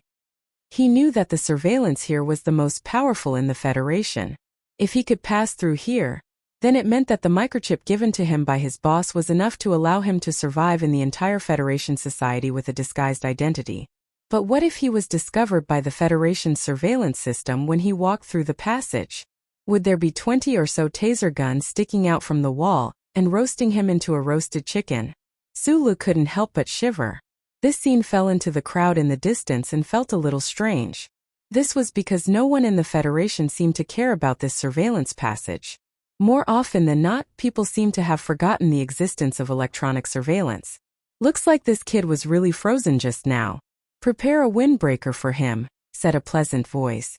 Su Li's footsteps slowed down for only a moment. After a moment, he raised his head and walked as calmly as possible toward the empty passage. Only the change in his trouser pocket could feel his nervousness and trembling, but there wasn't a trace of it on his face. A distance of 5 meters wasn't long, but it wasn't short either. However, when Su Li calmly walked through this passage, his legs felt a little weak. He felt a kind of joy as if he had walked from hell to heaven, as well as a kind of joyful release after nervousness. However, his relaxed ecstasy didn't last long. This was because he realized that the people outside the passage were looking at him with a strange gaze. Su Li frowned slightly. He thought to himself that even the electronic surveillance system didn't find anything wrong. Could it be that there was something strange about him? He subconsciously touched his face and continued to walk forward. Then he realized why so many people were welcoming him with strange gazes. It was because outside this quiet passage, there was a large group of people welcoming him. Except for the young woman at the front and the little girl in the young woman's hand, this group of people were all fully armed soldiers. Such a large formation was used to welcome one person, especially a young man in a thin shirt who shrunk like a country bumpkin. It was no wonder that the people in the airport were looking at him strangely. Looking at the little girl's happy face, Su Li knew that he couldn't avoid this. He couldn't slip away quietly. With a bitter face, he walked to the front of the crowd, hoping that there wouldn't be any too horrible developments. Brother Su Li. Little Watermelon was wearing a red fur coat and a hat. The brim of the hat pressed down on her hair, revealing a black line. She looked very cute. Su Li smiled at her, then turned to the young woman holding the little girl's hand and said politely, "Hello." "Hello, Su Li." The young woman was about 30 years old. Her eyebrows were soft, and she had a comforting beauty. But from time to time, her eyes lit up with a hint of pride. This kind of pride wasn't repulsive. Instead, it made people feel that it was natural. The so-called environment of growth affected one's mentality was probably referring to this kind of person. She looked at Su Li gently and said, "I am Fireworks' mother. Thank you very much, Mr. Su, for taking care of her along the way." Su Li looked at the beautiful and gentle face, and his mind was slightly shaken. He subconsciously felt that this young woman was very trustworthy. He forcibly suppressed the absurd idea of asking her why she gave Little Watermelon such a strange name and prepared to say a few polite words. Unexpectedly, the noble young woman handed over a business card with a smile and said, "I'm here to express my gratitude. I have to go to the army hospital right away. I'm very sorry. Mr. Su, if you have any difficulties in the Federation, I hope you don't mind contacting us. We also want to express our gratitude to you." "Thank you, sister." Su Li looked into the young woman's eyes and blurted out an extremely absurd name. "Thank you, sister." This name made the faces of the soldiers in the crowd change dramatically. Even the gentle and peaceful young woman had a strange look in her eyes, but then it turned into a sympathetic smile. She shook her head and asked a soldier next to her to hand her a military windbreaker. Without saying anything, she held Little Watermelon's hand and walked to the VIP passage under the protection of the soldiers. Su Li held the windbreaker in one hand and the natural fiber business card in the other. He was in a daze. Although he didn't know the goods, he knew how expensive this kind of business card was. He looked at the back of the young woman who was faintly discernible among the soldiers and couldn't help but shake his head with a wry smile. He also felt that he had been too nervous before. The boss was right. Too little contact with the opposite sex was indeed easy to cause problems. At this time, he had vaguely guessed Little Watermelon's family background. Of course, he didn't think it was rude for the young woman to hand over a business card and then turn around and leave. In fact, Su Li didn't think that what he had done was worth the other party thanking him. With the other party's identity, it was already very polite of her to wait here and say a few words to him. What's more, he knew that this young woman must be anxious to go to the army hospital to see her husband's trusted subordinates. Unlike the self-confident and self-reliant male protagonists in novels, Su Li didn't tear up this precious business card and throw it into the trash can. Instead, he carefully kept it close to his body. Then he took out the address left by the boss, put on a warm windbreaker, and walked out of the airport in the increasingly heavy snow. Chapter 47. A low-key but expensive black car, like a black ghost, silently walked on the highway in the suburbs of the capital district. A few days of low temperature and snowy weather had accumulated a thick layer of snow on the flat road. Even the slightly heated pipes at the bottom of the asphalt couldn't make the snow melt faster. "Why did you come down?" The young woman in the back of the black car lovingly hugged the little girl who was looking out of the window in a daze. She looked at the fat captain opposite her and said with a smile, "A captain who doesn't stay on his own ship, aren't you afraid of being chased away?" The young woman's smile was gentle and charming, which didn't match her age. The atmosphere in the car suddenly improved a lot. The fat captain looked at the young woman and said with a flattering smile, "Little sister-in-law, such a big thing happened to the miss. Of course I have to come personally to apologize to you. The spaceship needs to be replenished anyway, I don't care." "Are you apologizing to me? Or do you want me to plead with him?" The young woman looked at him with interest and asked. The fat captain said with a bitter face, "The miss has been missing under my nose for so long. After returning to the military, the boss will definitely drill me. Little sister-in-law, you must help me say a few words." "Isn't fireworks fine? Why would he blame you? We all know how mischievous fireworks is. This time Brother Tian brought her here. It's already troublesome for you." The young woman smiled gently, looked at the daughter in her arms, and said softly, "Fireworks don't run around in the future. You are an obedient child. Don't you know how anxious Uncle Zhang will be?" Zhang Fireworks stubbornly looked at the silent cedar trees outside the window, and refused to answer her mother's question. She thought in her heart, except for Brother Sulu. No one in this world is willing to believe what she says. Even her father and mother are like this. They always don't listen to her opinion and always think that she is a child. They didn't ask for her opinion and wanted to send her to this cold and snowy place to study. As if guessing what the child was thinking, a trace of sadness and regret flashed across the young woman's face. She turned her head and said to the fat captain, "This child just doesn't want to leave home. It seems that I have no choice but to stay here with her for a few more years." The fat captain, surnamed Tian, immediately understood the underlying meaning of this sentence. He smiled and said, "Don't worry, little sister-in-law. I'll keep a close eye on the boss." In the blink of an eye, his expression became heavy. He said, "The commander has asked us to seal off the news of Mrs. disappearance. I've also told that child called Sulu, so he shouldn't have leaked the news. I just don't understand. If Miss isn't sent to the capital, could it be that those old members of the management committee dare to do anything?" The young woman laughed. "The Federation isn't the empire, so there's no such thing as a hostage. It's just that our Zhong family has been stationed in the Westwoods for too long, and the people in the capital are always worried. Sending fireworks back to the Federation to study isn't necessarily a bad idea. They probably want the descendants of the Zhong family to have a greater sense of belonging to the Federation from a young age." After saying this, she suddenly frowned slightly and asked, "Does that little guy called Sulu know fireworks' identity? That kid looks honest and reliable, but he's actually very shrewd. I'm afraid he's already guessed it, but he didn't say it out loud. He probably also knows that some things are better to pretend not to know." The fat captain shrugged his shoulders, and the fat on his body began to tremble again. Little Watermelon, who had been staring out the window, suddenly turned his head and looked at the two adults in the car. With all his strength, he said loudly, "Big Brother Sulu is a good person." The young woman laughed and said, "Of course he's a good person. He obviously knows that we're from the Zhong family, but he didn't ask for anything just because you like him. Instead, he hid far away. The key is that he hid very cutely, not that kind of hypocritical pretentiousness. Fireworks, mother believes in your judgment of people." Little Watermelon proudly turned his head away.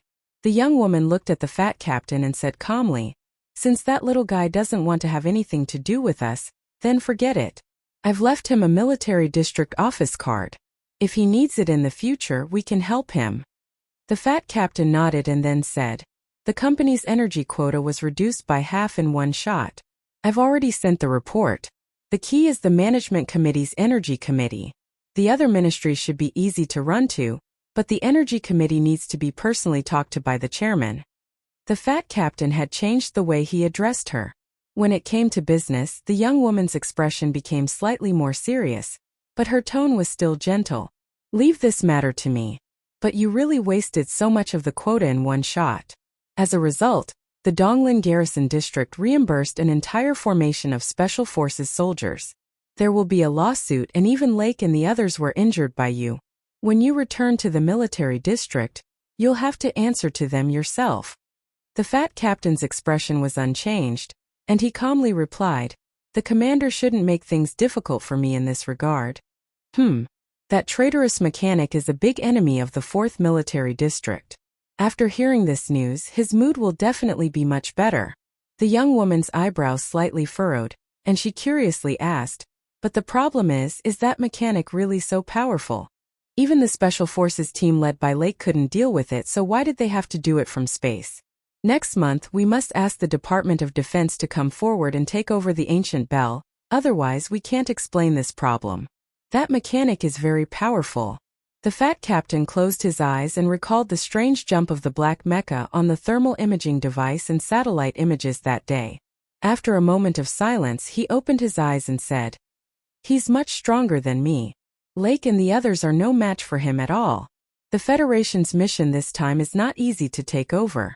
No wonder the Department of Defense gave this credit to us." The young woman's expression became serious, and she asked, "How is he compared to him?" The fat captain knew that the him the chairman was referring to was the head, the commander of the 4th Military District. After thinking for a while, he objectively replied, "If it was a field battle, and they both used mechas, the head wouldn't be his opponent. But don't worry, the chairman, that guy can't be any more dead. More than 10 years ago, more than 10,000 lives in the military district were finally recovered." The young woman nodded, looked at the wind and snow outside the window, and lowered her head to look at her daughter who was sleeping soundly. Suddenly she softly said, How strong is that mechanic? Other people definitely wouldn't understand, but I spent some time in the Lee family's training hall when I was young." The fat man lowered his voice and said very seriously, "I always felt that the mechanic was related to the Lees of Philadelphia." Hearing the Lees of Philadelphia, the young woman couldn't help but be a little moved. She knew that Fatty Tion was a rare expert in the 4th Military District, and his judgment was especially sharp, so the conclusion he came up with should be somewhat credible. After thinking for a moment, she softly said, "Since Mechanic Yufeng is already dead, this matter ends here. Don't tell the commander either. The Lee family definitely wouldn't betray the Federation. If those politicians find out, there will definitely be some commotion. As soldiers, of course we can't let Old Lee get into trouble." As a soldier, the fat captain also had incomparable respect for that old man surnamed Lee in his heart, so he nodded seriously in agreement. The 7 great families of the Federation were a privileged class with no special privileges. Countless years of history and countless great achievements made these 7 families become the pillars of the Federation. In a modern society where the laws of the Federation were the cornerstone, these somewhat ancient families only quietly lurked in the shadows, rarely showing their true identities for the general public to see. The citizens of the Federation all knew about the 7 great families, but they would never know why the 7 great families were so strong, or what kind of power and influence they had. With the status and position of the 7 great families, it was naturally impossible for them to bully an ordinary citizen of the Federation. It was even possible that there would never be any relationship between the two. For ordinary citizens, the 7 great families were like distant existences above the clouds. They existed in the idle conversations after a meal, in the illegally sold literature and publications, but they would never exist in their own lives. 6 of the 7 great families lived on the 3 administrative planets of the capital ring, and the only one not in the upper forest area was the Zhong family of the West Woods. There was only one Zhong family in the West Woods. Compared to the other families, the Zhong family was more transparent in the eyes of the people because since the founding of the Federation countless years ago, the Zhong family's 4th military district had taken on the responsibility of guarding the border of the Federation. Other than that accident in the Eastwood area, the 4th military district had never let down the expectations of the Federation people. Sulu finished buttoning up his windbreaker and stood in the wind and snow, waiting for the bus to arrive. From time to time, He would raise his head to look at the snowy sky, feeling rather baffled. He was just a fugitive. Who would have thought that he would actually be able to meet a legendary figure of the Zhong family, and even spend so many days with the young lady of the Zhong family? Moreover, he even saw the madam of the Zhong family at the airport. That was the wife of the commander of the 4th Military District. It turned out that there was nothing strange about the legendary figure after all, and she actually looked quite gentle. At this time, Sulu did not know that Little Watermelon's mother was not only the wife of the commander of the 4th Military District, but also the chairman of a large company. Otherwise, he would have been even more shocked. Squinting his eyes at the snow falling from the sky, the young man's heart had long since calmed down. He only felt slightly regretful. That broken M02 would probably continue to drift in space until one day it would be thrown into the endless void and become trash. After mourning for the first time he had intimate contact with a broken mecha, the first time he had personally repaired it, Sulu looked at the time of the bus. After thinking for a while, he turned back to the airport and bought a pack of Shanglin's specialty dog biscuits. A happy smile instantly appeared on his face. Back when he was in Eastwood, he already knew about Shanglin's dog biscuits. He had seen the advertisements on Channel 23 quite a few times, but had never had the chance to try them for himself. After all, the two administrative districts were too far apart, and not all commercial companies were willing to do such a low-margin business like selling biscuits. The dog biscuits were very crispy, and Sulu ate them happily. He thought to himself, I really am a country bumpkin. In fact, everything in the airport was very expensive, but he did not care about that. Throughout the journey, he had been using his credit card to pay for everything. He had been using the Sanlin United Bank card that the boss uncle had left for him. He did not know how much money was in the card, but it seemed like there was no end to it no matter how much he swiped. When the bus arrived, Sulu followed a large leather suitcase onto the bus. After finding a seat with much difficulty, he took off his windbreaker and sat down. He placed the entire bag of dog biscuits on the food rack beside him, and was about to slowly and happily eat them for the rest of the journey. Suddenly, his fingers brushed against two cold, slender fingers, giving him a fright. Sulu turned his head in shock and saw a girl wearing a hat reaching into the bag, unceremoniously preparing to take the biscuits. Chapter 48. The puppy biscuit was very crispy, and no matter how much one chewed it, it would still make a crunching sound. The puppy biscuit was very fragrant, and the two of them were surrounded by that kind of alluring grain fragrance. Sulu stared at the girl beside him dumbfounded. He felt that this scene was too ridiculous. Why was this girl eating his biscuit and eating it so naturally? Subconsciously, when the girl's fingers left the biscuit bag, Sulu quickly reached in to take a biscuit and put it in his mouth, as if he was afraid that he would be taken advantage of. The girl lowered her head and was concentrating on reading a magazine. Only the occasional flickering of her eyes let Sulu know that the other party was actually also paying attention to him. The dark green hat covered most of the girl's face, only revealing her delicate lips and fair skin. Sulu was stunned, and felt that his gaze might make the other party feel awkward, so he turned his head away. In the wind and snow, the warm and spring bus started moving. What surprised Sulu was that the girl actually reached into the biscuit bag and started taking biscuits one after another. Sulu liked to eat puppy biscuits, and this was the first time he ate puppy biscuits, so he cherished them. Although he didn't think much of a bag of biscuits, he always felt that even if you wanted to eat my biscuits, shouldn't you tell the owner first? Ask for my permission first? It was hard to avoid a trace of anger in his heart. It was obvious that the girl didn't have this kind of self-awareness. She didn't even look at Sulu, and just quickly and openly stole the biscuits, chewing them loudly without any trace of politeness. Sulu was dumbfounded, and quickly reached out to take the biscuits. Otherwise, if this girl snatched them away, what else could he eat? Wouldn't that be a huge loss? Therefore, as the bus moved on the road, the young man and woman sitting at the back of the bus didn't look at each other. One was looking out the window, the other was looking down at the magazine on his lap. They took the biscuits one by one, and no one was willing to take one less, and no one was willing to be slow for a second. Their hands were like the wind, and they took the biscuits one after another. It looked like they had a tacit understanding, but who knew that there was actually an endless amount of hidden killing intent? This is really strange. If she didn't meet me, This hateful biscuit-stealing thief would definitely be severely scolded. Looking at the snowy scenery outside the window, Sulu, who was chewing the biscuit, rolled his eyes.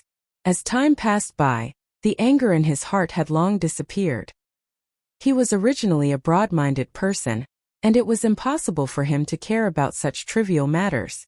Instead, he secretly smiled and thought to himself that it was rare to meet someone who loved the dog biscuits as much as he did.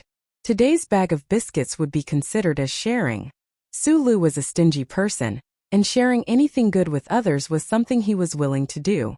Although the behavior of the long-haired girl wearing a hat was a bit ridiculous, he didn't plan to argue with her. He just felt that the situation was a bit awkward, or rather he was worried that the girl would feel awkward, so he didn't speak to her. He even paid close attention to her and didn't look in her direction. The bus slowly moved on the snowy road and went around the highway outside the suburbs, heading towards the ordinary airport northwest of the capital. A cedar tree that stretched to the inner side of the road brushed against the window of the bus, and the sound it made woke up the sleepy people on the bus. The girl beside Sulu raised her head, revealing a beautiful face. The two people's eyes met, and Sulu gently smiled.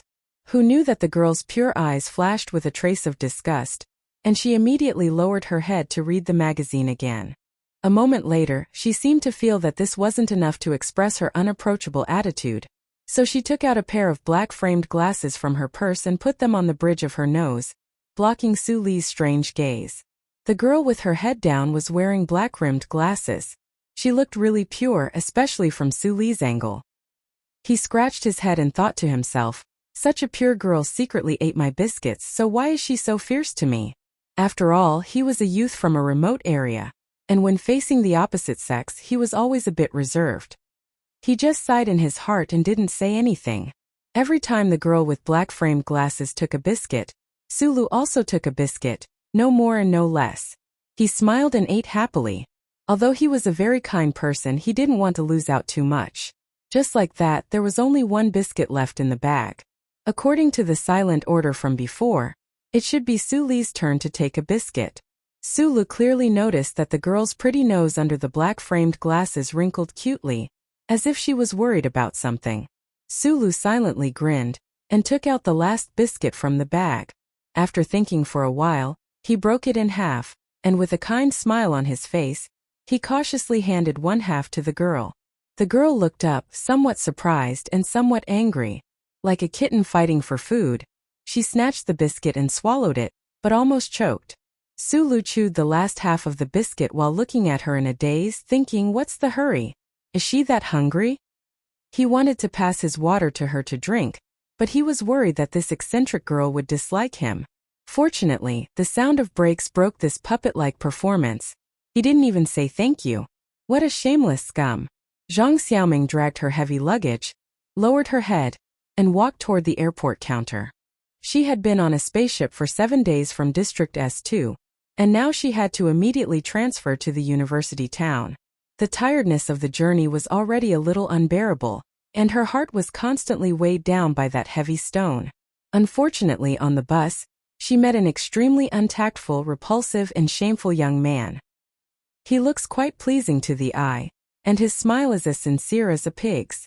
Who knew that underneath his bones, he was an ungrateful villain? He ate my biscuit like it was charity. Small Eyes, you really are not good people. Zhang Xiaoming put her heavy luggage on the conveyor belt, and couldn't help but complain in a low voice. Entering the departure lounge, Zhang Xiaoming took off her black-rimmed glasses and carefully wiped them, as if she wanted to use this action to vent her anger.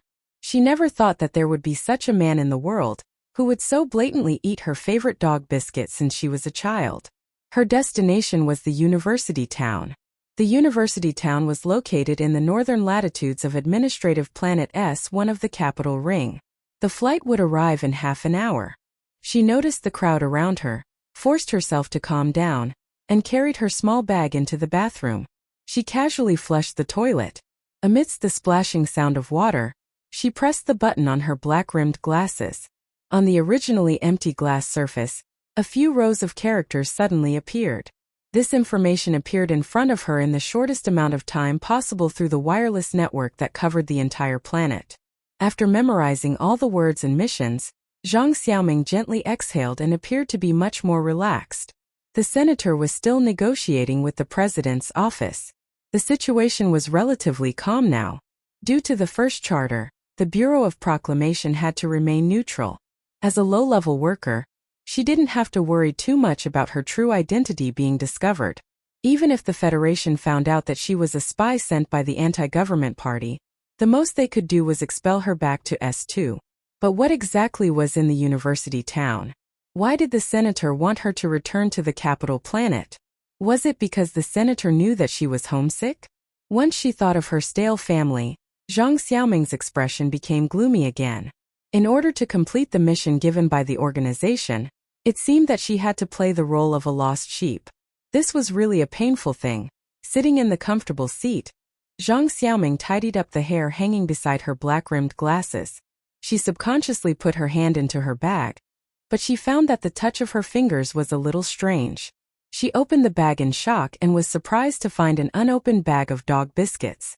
If this bag of biscuits was hers, then what about the bag of biscuits on the bus? Did she eat someone else's biscuits? She had wronged him, but he had been quietly sharing things that belonged to him with her. Zhang Xiaoming stood up and looked around for the small-eyed boy, trying to find a way to apologize. However, how many flights were there in the capital airport? How could that boy appear on this plane so coincidentally? She sat down in confusion and shook her head regretfully. She knew that she had wronged the boy. More importantly, when she thought of the boy's gentle smile and the half-biscuit that he handed over, other than the thick embarrassment, there was also a trace of indescribable warmth. She hadn't felt such warmth in a long time. The world was so big. Perhaps she would never see that boy with that amiable smile again. There was no way she could apologize anymore. Zhang Xiaoming thought regretfully. She felt like she had missed out on something very precious. She felt empty and uncomfortable. She didn't know that right at the front of the plane, in the luxurious first-class cabin, Sulu was fidgeting as he adjusted the comfortable sofa position. He cautiously and carefully asked the stewardess, "Are you sure there's a free steak? The semi-synthetic kind?" "Yes." The stewardess almost couldn't hold back her laughter as she looked at the honest boy. Sulu breathed a sigh of relief. Only now did he feel that the expensive ticket was somewhat worth it. Although he was a fugitive and should keep a low profile, and a soldier who had just returned home from military service shouldn't have the money to sit in the first-class cabin, when he bought the ticket, he really couldn't resist the temptation of the semi-synthetic steak. Moreover, there was too much money in the card, so the young man's heart made him take the risk and buy a first-class ticket. He looked at the stewardess who was half-squatting in front of him and said with concern, "Don't squat so much. You'll get tired." The stewardess was happy from the inside out and gave him a free charming smile. Sulu was flustered by the bright light and quickly asked, "Excuse me, how long does it take to get to the university town?"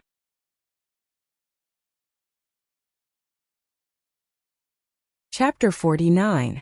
It had to be admitted that the group of five that built the foundation of the Federation Society did indeed possess wisdom and foresight that the later generations could not hope to reach. The words that glittered with the brilliance of civilization, and the social structure that was improving day by day proved this point.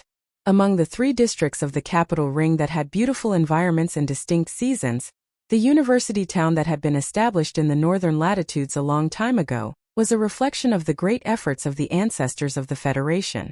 Only the 70 days of winter every year could allow the young people of the Federation to experience the cruelty of nature and the hardships of life in a prosperous and peaceful environment. The university town was actually not a city. It was a university campus that was built sporadically along the plains on both sides of the Rose River. Most of the universities on the capital planet were established here. As the development of the Federation Society increased day by day, the education level improved day by day, and the area of the various universities grew larger and larger. In the 34th Constitution era, they were gradually connected together and became a large community. The people of the Federation habitually called this large area the university town. However, the Federation of today seemed to have forgotten the good intentions of the ancestors of the Federation when they established the university here. The heating in the building was available 24 hours a day, and the air conditioning system kept the air that people breathed absolutely fresh. Once winter came, The students who were unwilling to go out of the building and spent their boring time in front of the crystal screen every day. How could they experience the so-called cruelty of nature? In the southeast area of the university town, there was an inconspicuous but extremely beautiful second-level college named Wuxia University. Behind the dormitory of the university, on the road that led to the living area of the Federation, there was an even more inconspicuous gray bungalow. It stood awkwardly at the back door of Wuxia University, making the scenery that was like pear blossoms in the garden become stiff. It was such a small bungalow that was far away from the main building of the campus, yet it still enjoyed central heating. The interior was as warm as spring, and the glass that was not coated with antifrost was filled with a pleasant mist.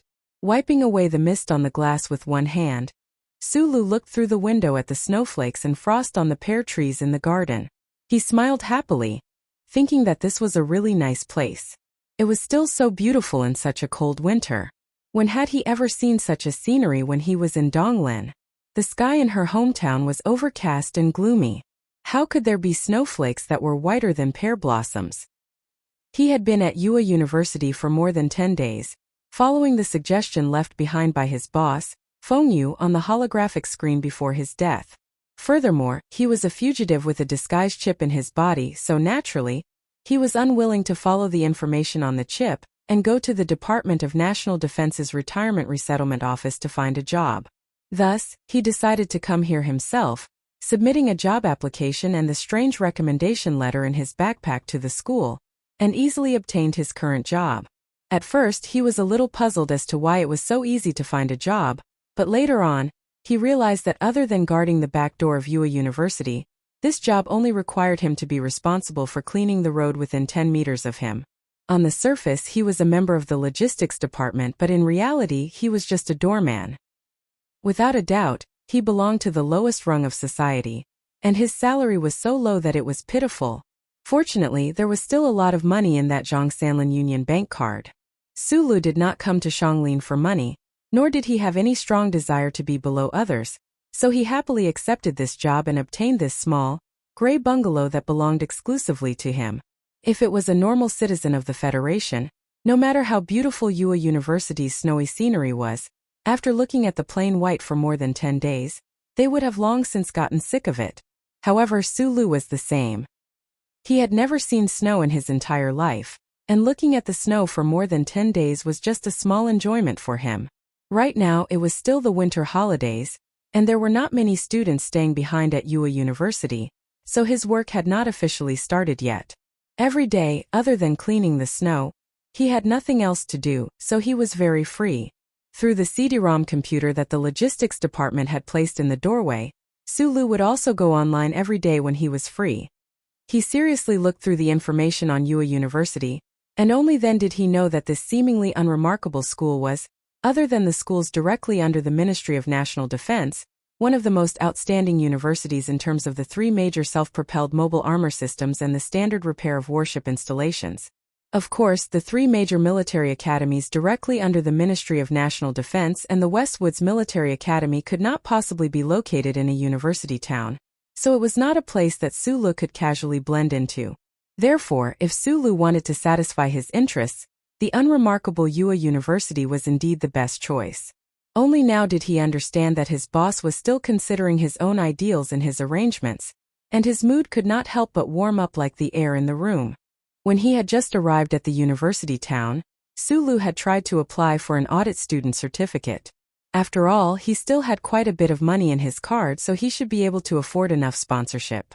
Unfortunately, the school's principal and dean in charge of reviewing new students had all returned to the various major cities on the capital planet for their holidays, just like the students.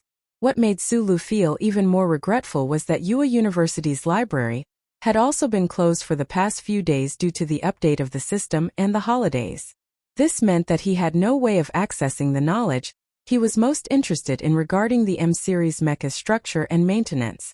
He also had no way of searching through the ancient books to see if there were any words or phrases regarding the mysterious trembling power within his body. In these 10 days of cold wind and snow, Sulu, who had nothing to do, other than watching Channel 23 every night and searching the internet for mecha maintenance knowledge that interested him, spent most of his remaining time nestled in his warm bed, closing his eyes to try to feel the slight changes in the trembling power within his body. He also tried to hide this dizzying trembling power as he thought about it on the ancient bell. It was snowing heavily outside, and he had not practiced that set of 10 postures for quite some time. He was also worried that others would see it, but the trembling in his muscles had gradually become more and more practiced as he slept. It even felt as though it could surge out at will. That night, accompanied by the familiar soreness in the deepest parts of his muscles and joints, Sulu fell into a deep sleep accompanied by the howling of the wind and snow. In his dreams, he seemed to see a cute girl with a head of purple hair marrying him as his wife, and him becoming the chief mechanic of a large company in the capital. He could repair all sorts of fun things every day, and he seemed to faintly hear some big shot announcing on the television that the truth behind the explosion had been exposed. There were so many happy things. In his deep sleep, Suli's lips curved into a sweet smile. He smiled so much that his body started to tremble. This trembling did not stop until the muscles under his skin started to twitch slightly. It seemed that with every twitch, his body would become a little stronger. Spring was bright and beautiful, with colorful flags fluttering in the wind. Shanglin Administrative Region S1, which was also the capital planet's snow and cold, always came and went quickly. However, just as February entered, the snow on the banks of the Rose River had completely melted away, merging into the tranquil river that flowed south. Not a trace of it could be found anymore, leaving behind only a vast expanse of green fields and lush spring forests, as well as blocks of academy buildings that harmonized with the environment very well among the grass and trees. Today was the first day of school, and countless students took all sorts of transportation back to the big city academy. The campus, which had been quiet for 2 months, was once again bustling with noise and excitement. From time to time, there would be cars driving into the quiet UA University, accompanied by even more youthful female students walking in. A youthful atmosphere that made people yearn for rippled through the campus with them. Because there were too many students going to the Federation's living area to shop, the back gate, which had always been somewhat deserted, was now bustling with noise and chatter. It even drowned out the voices of the male students who were passionately criticizing the government by the fountain. Suddenly, there was a commotion at the entrance of the campus, followed by a buzz of discussion that abruptly stopped. The attention of the youths in the school was attracted by something, and they subconsciously stopped in their tracks, casting complicated gazes towards the entrance. The few male students by the fountain who were deeply influenced by Carlinism also stopped spurting out hot blood and walked over. However, they did not approach the back gate, but instead looked at it with a very strange gaze. A girl with shoulder-length hair, black-rimmed glasses, and a stack of books, calmly and slightly coldly walked in from the back gate of UA University under the gazes of countless people. The surrounding gazes contained too many emotions: pity, sympathy, disgust, disdain, envy, jealousy. The students of UA University easily recognized who this girl was because a year ago she was a popular figure among the freshmen of UA University, or rather the rebellious child Zhang Xiaoming. Zhang Xiaoming, who was born in a good family, began to come into contact with Carlinism after entering her first year of university. Unexpectedly, this girl resolutely gave up on her good life, gave up on her studies, and went to the faraway S2 administrative district, where the anti-government faction had the strongest influence in New Jersey. She began to shout for the people at the bottom of society, participating in one demonstration after another. As for what Zhang Xiaoming did after leaving UA University, her classmates did not know the exact details, but they knew that the rumor was true. This girl who had once shocked countless people was indeed tired of the so-called romance of justice, abandoned the darkness for the light, and returned to the embrace of the Federation. There was an awkward silence at the back gate of UA University. No one came forward to greet this black-rimmed girl. There was no welcome, only faint hostility and complicated gazes. Yes, when she left this campus a year ago, she should have known that there was no possibility of her coming back. If her ideals in the past were childish and laughable, but for the sake of an ordinary and comfortable life, she easily gave up her so-called ideals, then why did she leave in the first place? Why did she come back after leaving? Isn't that preposterous? This was probably the thought in the minds of most of the students. They looked at Zhang Xiaoming calmly but full of pressure. Zhang Xiaoming, however, did not have the slightest bit of uneasiness. Her face was slightly lifted, and there was pride in her calmness as she walked towards her dormitory building. At this moment, the few male students who were preaching Carlinism at the fountain suddenly blocked her path and said angrily, "You betrayed your ideals." "My ideal is to live a good life." Zhang Xiaoming pushed up her black-rimmed glasses, ignored these people and walked past them. The surrounding students looked at Zhang Xiaoming's back with strange and mocking expressions. The male student who was giving the speech was stunned for a moment, then he spat a mouthful of spittle behind her back. "This student, please wipe away these stains." A young man wearing a red cufflink walked to the side of the male student, handed him a piece of cloth, and said seriously, "Also, according to the regulations, I will recommend that the student office deduct 3 credits from you." The male student asked angrily, "Who are you?" The young man pulled on the red cufflink and answered, "I am a doorman."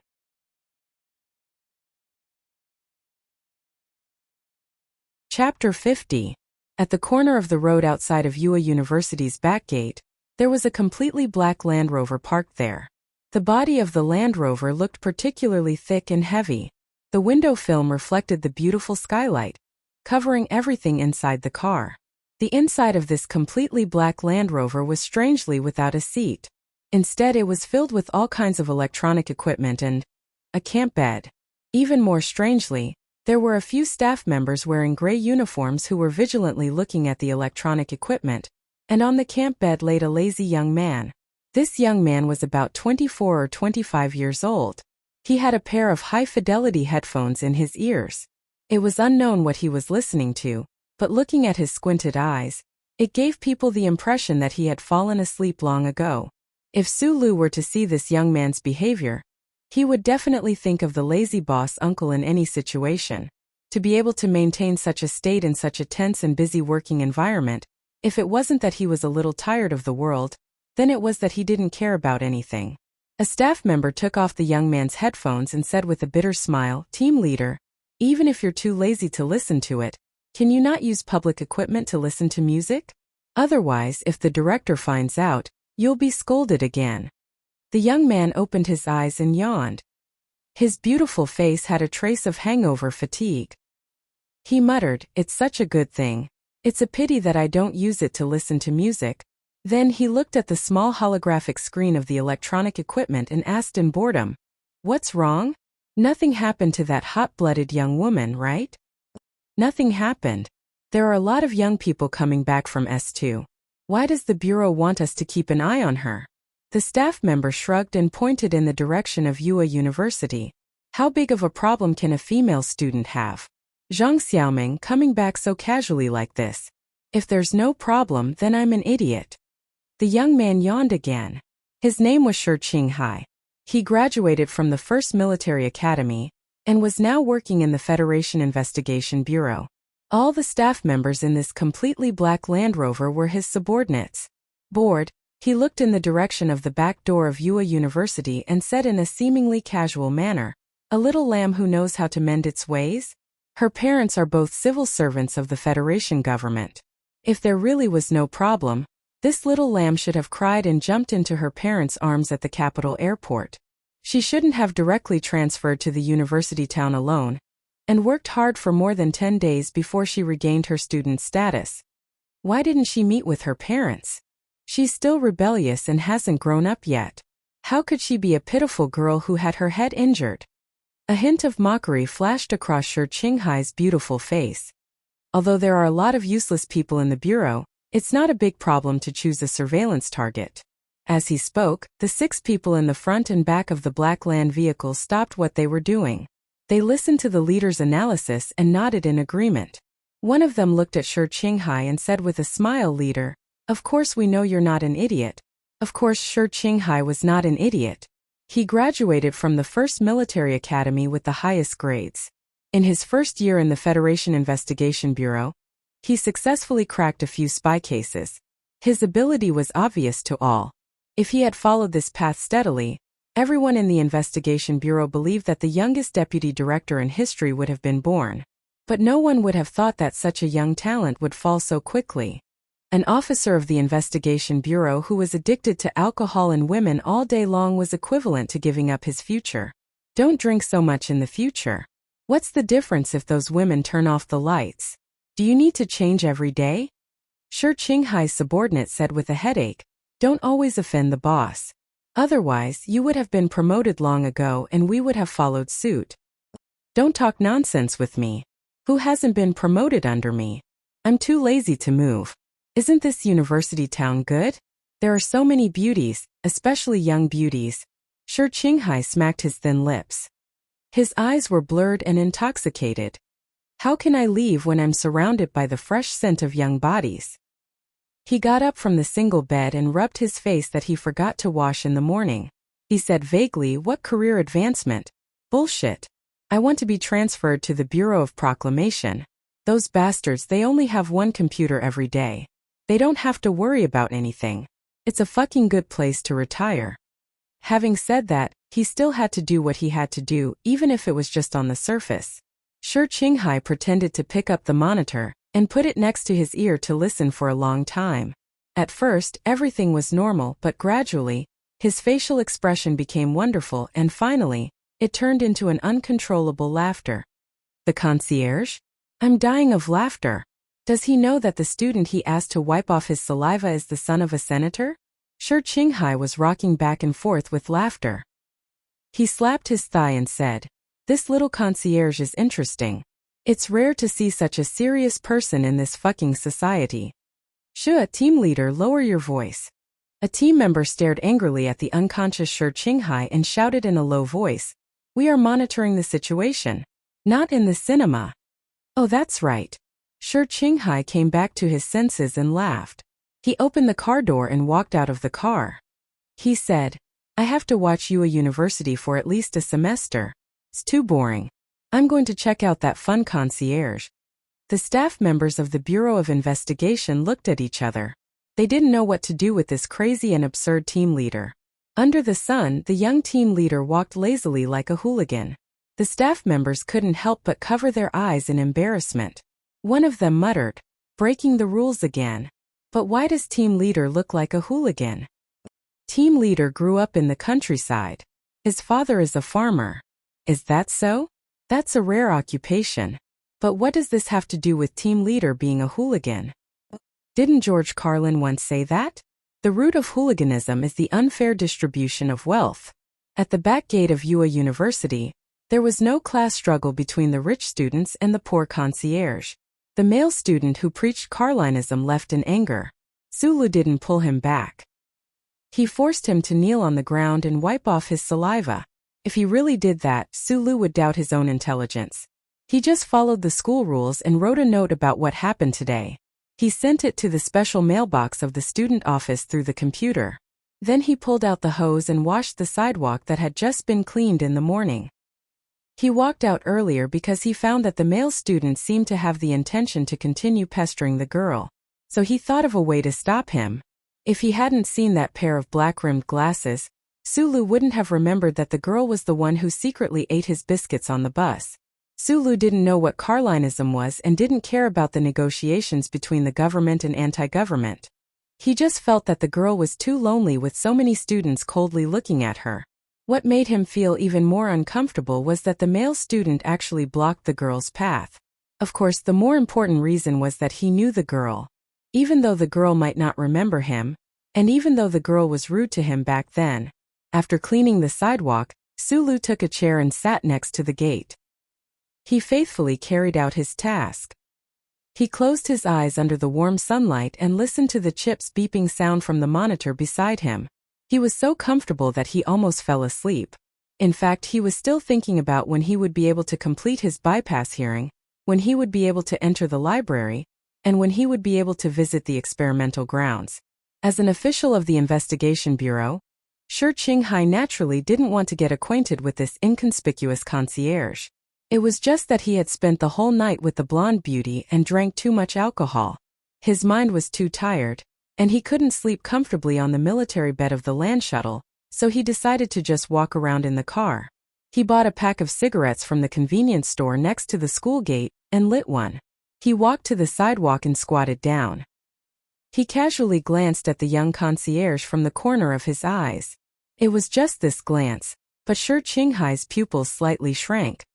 He didn't move his eyes away for a long time. He stood up and walked towards Sulu, who was sitting on the chair.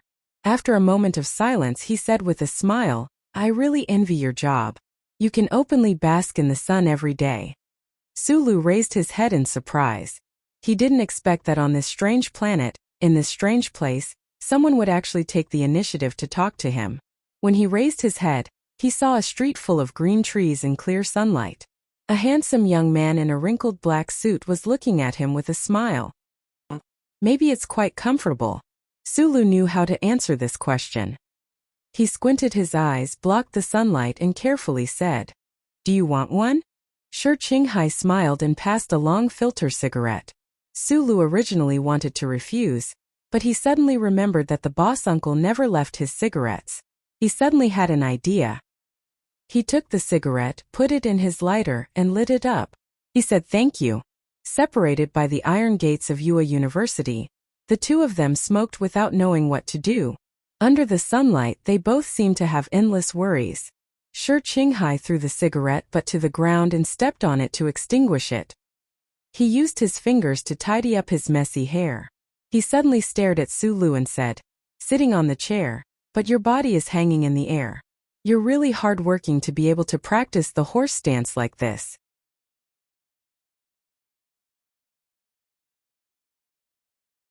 Chapter 51. Sulu was shocked, but his expression didn't change. He didn't expect that this person's eyes would be so sharp that he could see through his strange sitting posture. He wasn't a professional spy, and he wasn't even a professional fugitive. He was just an ordinary young man with some talent in some areas. For some reason, he was forced to go into exile and hiding. After leaving Donglin, he kept reminding himself that he should keep a low profile and be inconspicuous. But after all, he hadn't received professional training, so there were always some problems in inappropriate places. Fortunately, with the help of the disguise chip, he didn't need to worry too much about his safety in the Federation Society. After passing the airport scan, he was full of confidence. He knew that as long as no one found out about his relationship with the boss, no one would suspect him. But today was only the first day of university, and a passerby had found out about his strange behavior. Sulu was so ashamed that he had the urge to face the wall. In fact, Sulu still underestimated himself and overestimated all the passersby in the Federation. In the Federation Society, there weren't many people like Shi Qinghai. He had studied observation in the first military academy and received 3 years of espionage training. Naturally, he had developed a completely different vision. "Don't throw the cigarette butts." Sulu was a little flustered, but his voice didn't tremble at all as he said seriously to Shi Qinghai. Shi Qinghai smiled and picked up the cigarette butt. He had a strong interest in this little doorman. He felt that the doorman had a very wonderful feeling and was very similar to himself.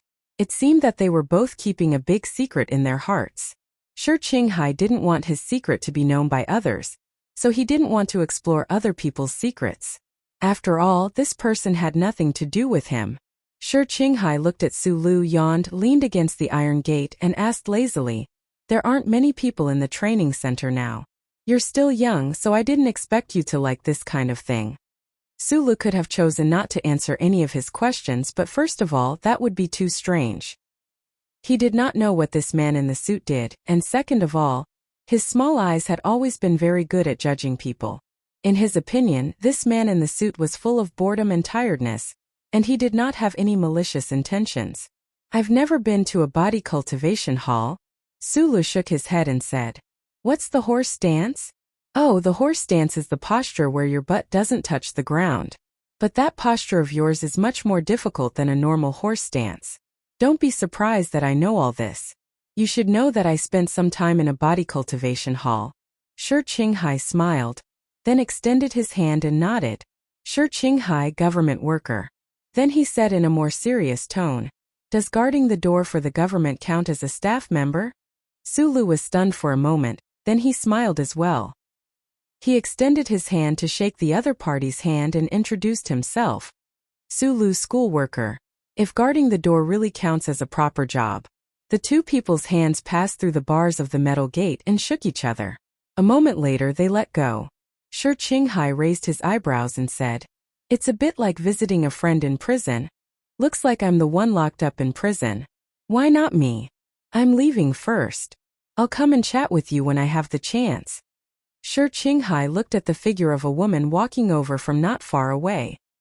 He nodded slightly at Su Lu, then left the school gate with an extinguished cigarette in his left hand. After closing the heavy car door, Shi Qinghai sat on the camp bed and stared at the female student passing through the school gate on the holographic screen.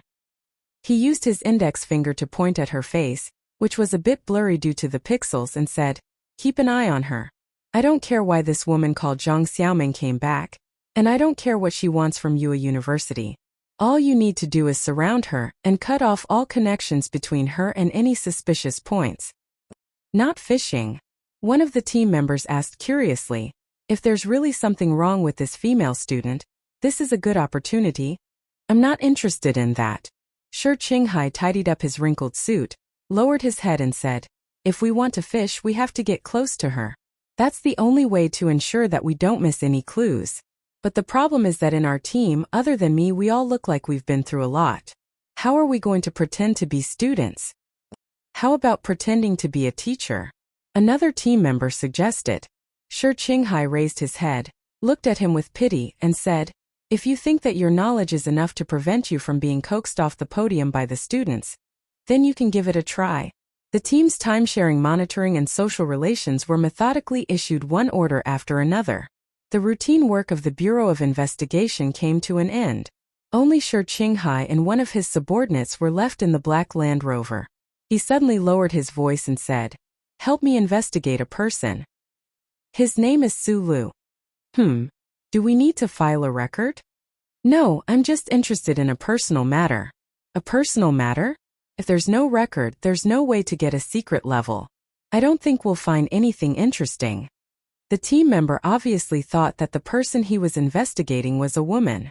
At this time, Su Lu did not know that Wrinkled Suit, whom he had just met, had begun to secretly investigate him. He just calmly looked at the girl in front of him, hoping that she would turn around and look at him. Unfortunately, the naked Zhang Xiaoming seemed to have a lot on her mind. She lowered her head and hugged her books as she walked out of the school gate. She didn't notice his existence at all. The night was getting late. The Federation Bureau of Investigation's Linhai State Field Office building was still brightly lit. The busy staff walked through the floors. Linhai State was one of the big states in the capital ring's S1 administrative region. Especially after the university town area was transferred to Linhai State, the area of Linhai State and the workload of the civil servants had greatly increased. The fourth section of the office was responsible for preventing the infiltration of the anti-government forces. Now that the Federation was stable, the anti-government forces had already given up on the policy of armed struggle. Under the pressure of the empire, they were negotiating cooperation with the government and officially participating in the election. The fourth section had become the most leisurely department in the entire Federation Bureau of Investigation. The most leisurely official in the most leisurely department, Shi Qinghai, wasn't going in and out of the major nightclubs in the city to flirt with beautiful women and drink liquor like his colleagues had imagined. Instead, he was sitting in his own office, staring blankly at the holographic screen in front of him. Shi Qinghai didn't want to investigate the secret of the little gatekeeper, but he subconsciously wanted to get closer to the young man. He also had a secret in his heart that he couldn't let others know, so he had to find out whether the gatekeeper who knew how to do the horse dance had any kind of background. The results of the investigation quickly came out. It was a very clean file. A recently retired tunnel repairer had returned to the capital and was doing a very ordinary job. There didn't seem to be anything out of the ordinary, so it's a field mouse and a very clean one at that.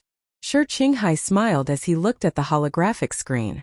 It's a pity that I can't find out more specific information about this guy called Su Lu. But why is it so coincidental that he came to the same university town as Zhang Xiaoming? Such an obvious loophole. It seems that he's not in the same field, but just an interesting guy. All the information of the Federation's citizens from birth was stored in the vast Federation's computer monitoring network. The most comprehensive information could be obtained through the chip at the back of their neck. However, the Federation's first charter protected the privacy of every citizen to the strictest extent. Unless the relevant department issued an application, the privacy of the citizens was strictly prohibited from being known by anyone. The spirit of the first charter had been deeply ingrained in people's hearts for countless years, so Shi Qinghai didn't find it strange. He didn't continue to investigate Su Li's relationships. His beautiful but tired face suddenly showed a trace of sadness. After a moment of silence, he threw all the information he found about Su Lu into the document processor. He believed that for a long time no one would investigate Su Lu again. I can finally find a blank piece of paper to draw on. Damn it, I've been lonely for so long. I need to find a playmate, right? Shi Qinghai said something that he didn't believe himself. He inserted the car remote key into the standard interface of the computer. An inconspicuous small program began to lurk in the internal network. According to Su Li's filter, from this moment on, if the Federation Investigation Bureau's field office wanted to investigate the little concierge, they couldn't hide it from him under the sun. Su Lu hugged the alloy steel ball casting and walked down the high stairs while panting. As he walked, he complained in his heart about the professor's discrimination against audit students. After every component class, he was responsible for returning the courseware. It had been 3 months since he came to Yue University. After paying a sponsorship fee, he finally obtained the school's audit student certificate. The school didn't mind this retired soldier, who seemed to have some savings to become a member of the class. The Federation implemented a 5-hour workday. Su Lu was too lazy to look for a house in Linhai, so he simply continued to work as a concierge, which had no future. Every day, other than eagerly learning the mechanical engineering knowledge that he was interested in, he didn't have much to do. At night, he just slept in the concierge's room. As for the other old men who were responsible for guarding the door, he didn't have much contact with them. Everything seemed to have returned to the ordinary but fulfilling life in Donglin district. The only difference was that today, Su Lu didn't have a boss lying lazily on the sofa beside him. Oh, he was wrong. There was another difference, and it was the same lazy government official in front of him. Why are you here again? Su Lu saw the guy wearing a tattered, expensive suit under the stone stairs of the teaching building. His mind was in a mess, and he almost dropped the casting on his foot.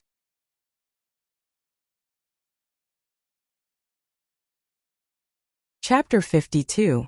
Su Lu had always been puzzled by this beautiful man in front of him, who had a split hairstyle and liked to smoke a 37 brand long filter cigarette.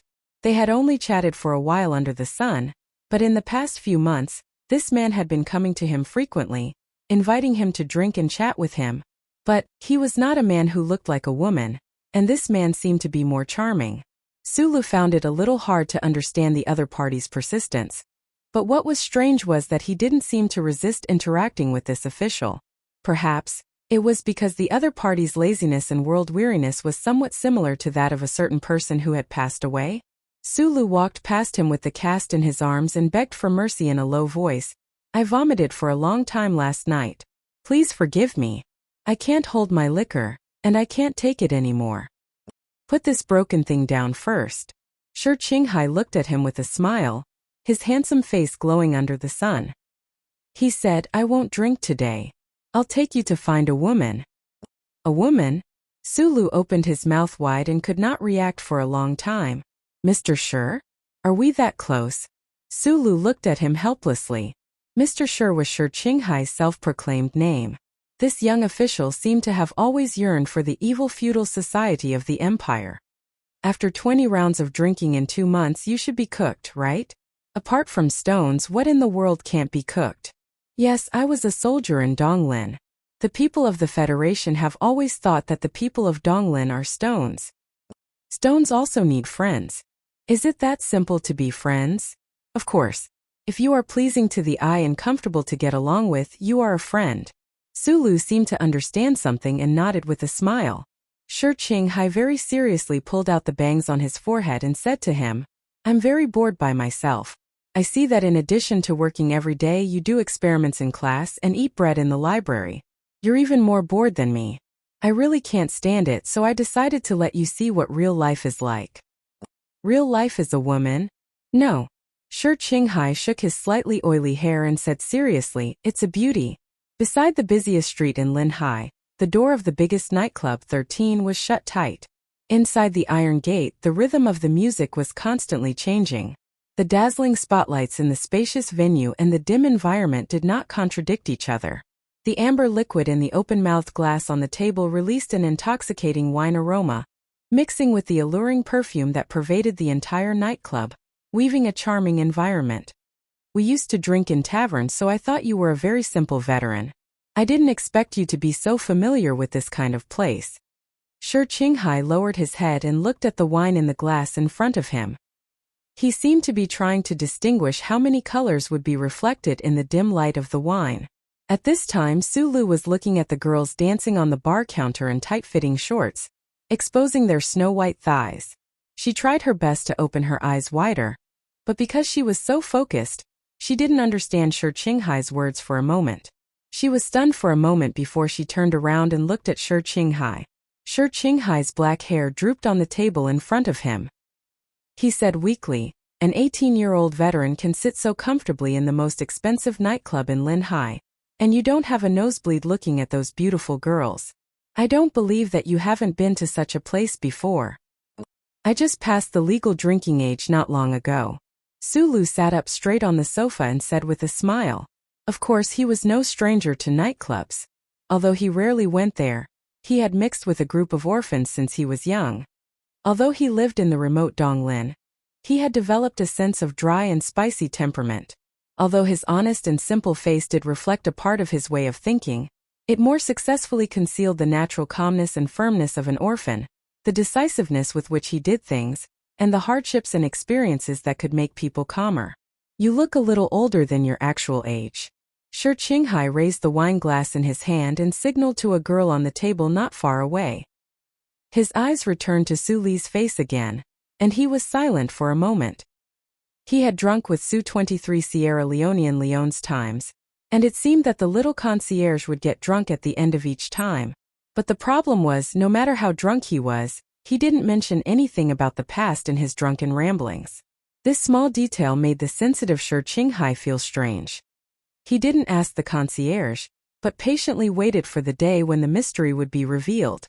A young official of the Federation and a college student, a concierge, were originally people from two different worlds, but Shi Qinghai wanted to be friends with him. On the one hand, it was because he was bored, and on the other hand, it was because he had a certain sense of closeness to Sulu. And the fact that Sulu dared to be his friend made Shi Qinghai think more highly of Sulu. He had long found that he had underestimated Sulu from the beginning. Although he was indeed a blank piece of paper, he was very stubborn. It was not easy to paint him with external colors. "I know you have your secrets." Shi Qinghai lazily laid down his upper body again, and looked at Su Li's face across the wine glass. "I never believed that you had a goduncle who gave you a large sum of money, enough for you to sit in first class luxuriously. But don't worry, you are not a government official, and no one will be interested in investigating you." "You are interested in me, aren't you?" Sulu looked at him and said after a moment of silence, "If you didn't insist on asking me these things, maybe I wouldn't have talked to you. After all, you and I are from two different worlds." "I don't know which world you are from. To be exact, I don't even know which world I am from." Shi Qinghai glanced at him mockingly, drank all the wine in the cup and said, "I just find you pleasing to the eye, that's all. By the way, you will pay for today's wine. This month's bonus has not been paid yet, so you have to pay for it." Sulu carefully looked at the label of the wine bottle on the table. After drinking for a period of time, he could roughly tell the price of this bottle of wine. Although it was a little expensive, it was not that he could not afford it. Since the boss left him the money, he would spend it on his behalf. After all, there did not seem to be much to spend on over there. He was about to say something when he suddenly saw a group of young men and women drinking a tube of blue liquid at a table not far away. Seemed to be very tasty. "What is that?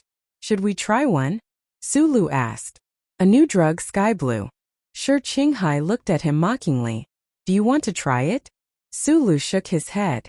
He thought that the capital planet was a bustling and scary place.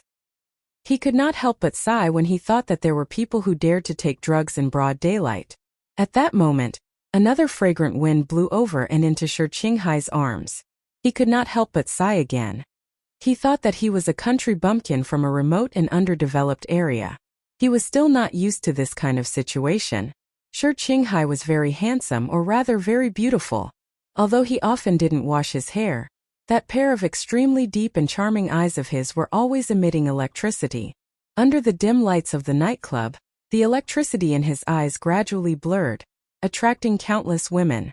During these days of drinking, Sulu had seen many waitresses looking at Mr. Shi with resentful eyes. Tonight, he was used to the scene of flying women pouncing on men. However, Sulu could see that Shi Qinghai was not happy. If he was, he probably would not have asked him to drink. Shi Qinghai said that he was lonely. How could such a literary phrase come out of the mouth of a government official?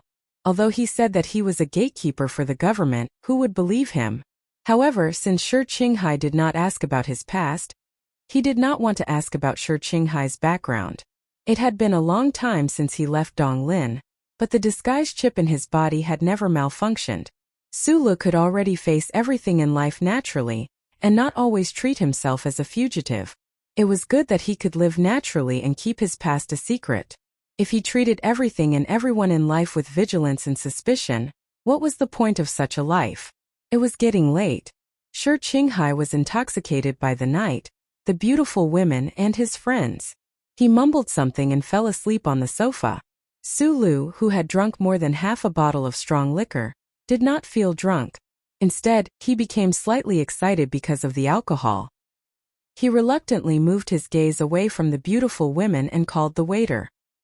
He paid the bill on the card machine held respectfully in the waiter's hand and walked out of the nightclub with Shi Qinghai. This was the busiest time in the nightclub. However, Shi Qinghai and Sulu drank too fast, so they left earlier than the others. Sulu, who was carrying a heavy body, could not find his way in the dim light. He did not know how many people he bumped into, but he apologized profusely. He knew that under the influence of alcohol and the countless eyes of the opposite sex, a small friction could cause big trouble. After walking to the entrance of the nightclub with great difficulty, Sulu was refreshed by the breeze in his face. However, he immediately smelled a fragrance and a sense of danger. He looked up and saw 3 expensive cars parked in front of the nightclub. About 7 or 8 people got out of the cars and walked towards the nightclub. The people walking beside them were all dressed in black. They were of average build and looked indifferent. They seemed to be bodyguards. The 2 men and 1 woman walking in the middle were dressed in bright clothes. Their temperaments were cold and reserved. The woman was wearing a short red trench coat. Her charming face carried a trace of arrogance and meanness. The 2 men beside her were wearing a blue suit while the other was arrogantly wearing a student uniform. The only thing they had in common was that their eyes were looking straight ahead. They walked with the wind and did not shift their gaze at all. They were not simple people and did not walk the usual path. Sulu did not want to block the way of such arrogant people. He quickly dragged the drunk Shi Qinghai to the side of the corridor. However, as luck would have it, when the beautiful woman in red brushed past the 2 of them, Shi Qinghai seemed to have smelled the perfume on her. He opened his blurry eyes and woke up. He whistled in her direction and said vaguely, "Beauty, you sprayed too much on your DVC." When they heard these 2 words, their footsteps stopped at the same time. The leading man smiled and turned to look at the corridor, as if he wanted to know who had the guts to flirt with his sister. There was a hint of coldness in his gentle smile.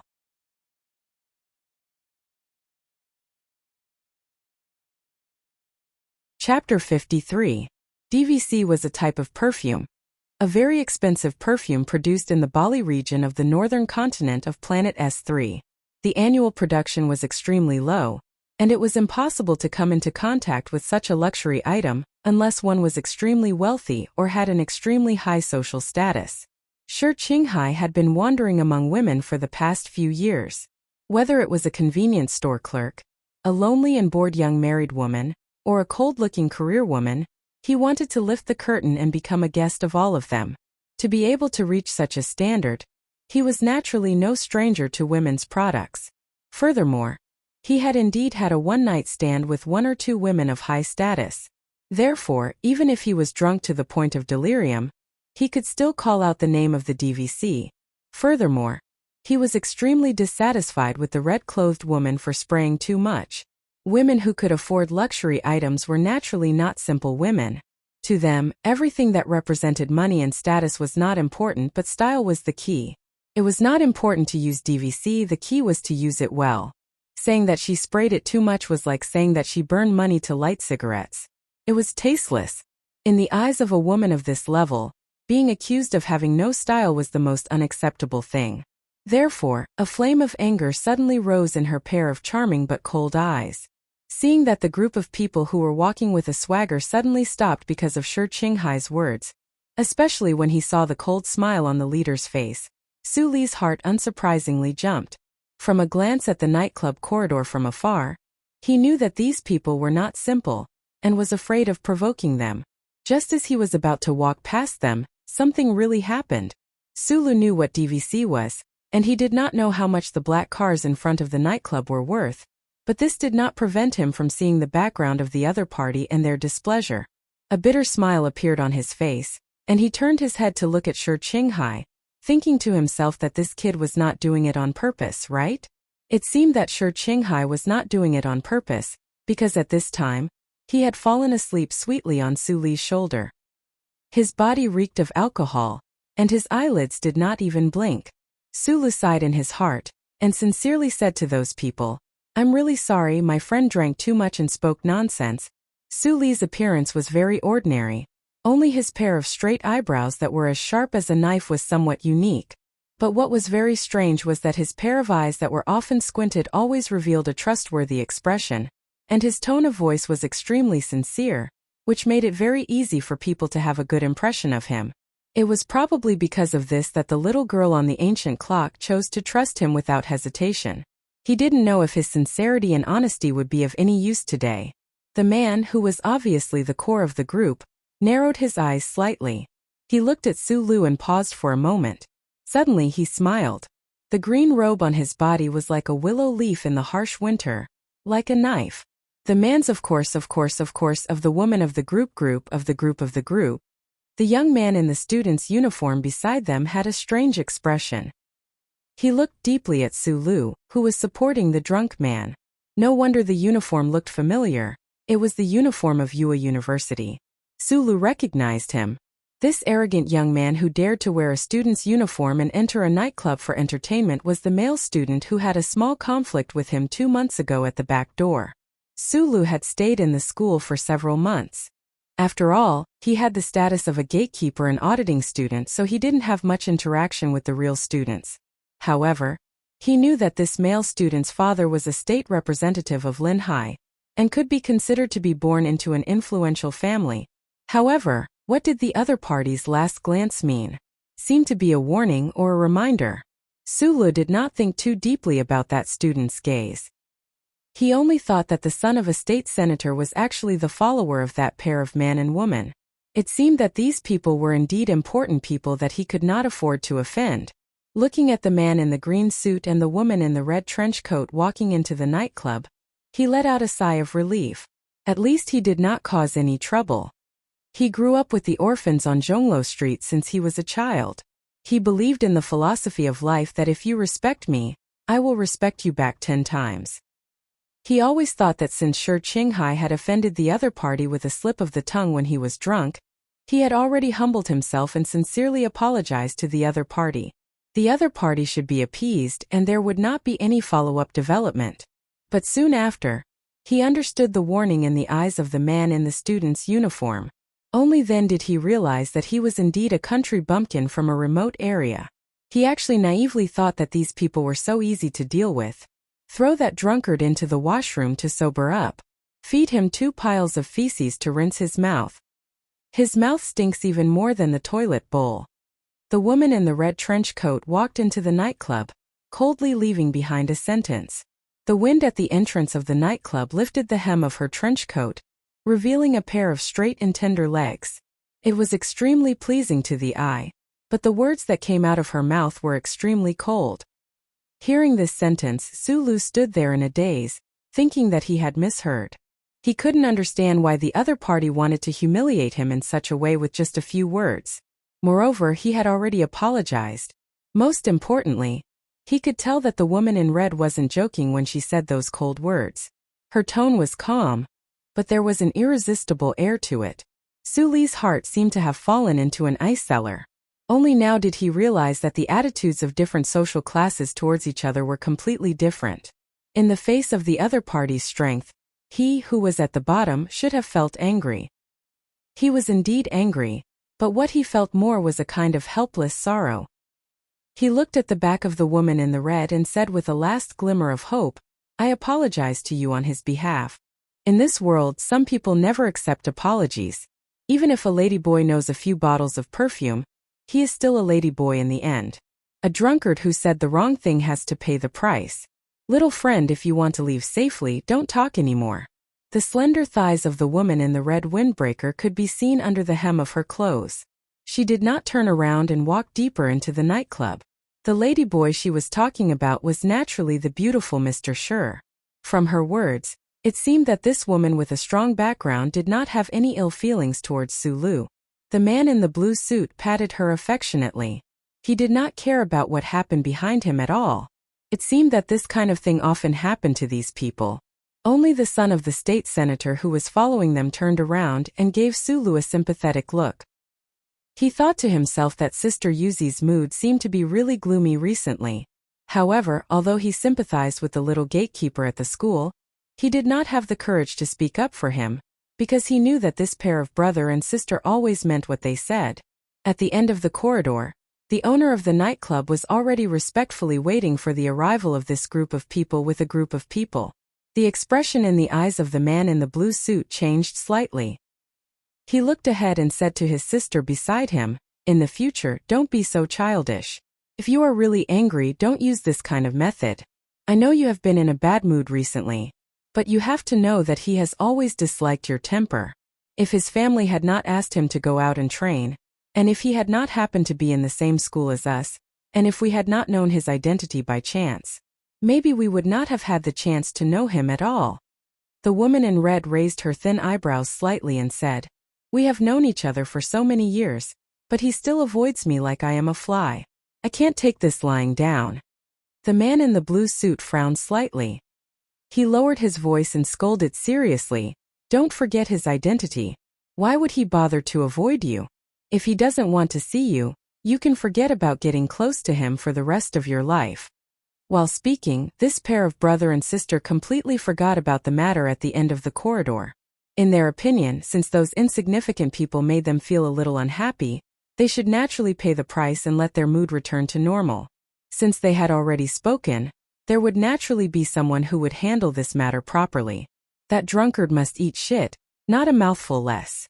At the entrance of the VIP aisle, this group of people gathered together with the nightclub's behind-the-scenes boss. In the face of this behind-the-scenes boss's extremely polite greeting, the man in the blue suit's expression appeared much gentler.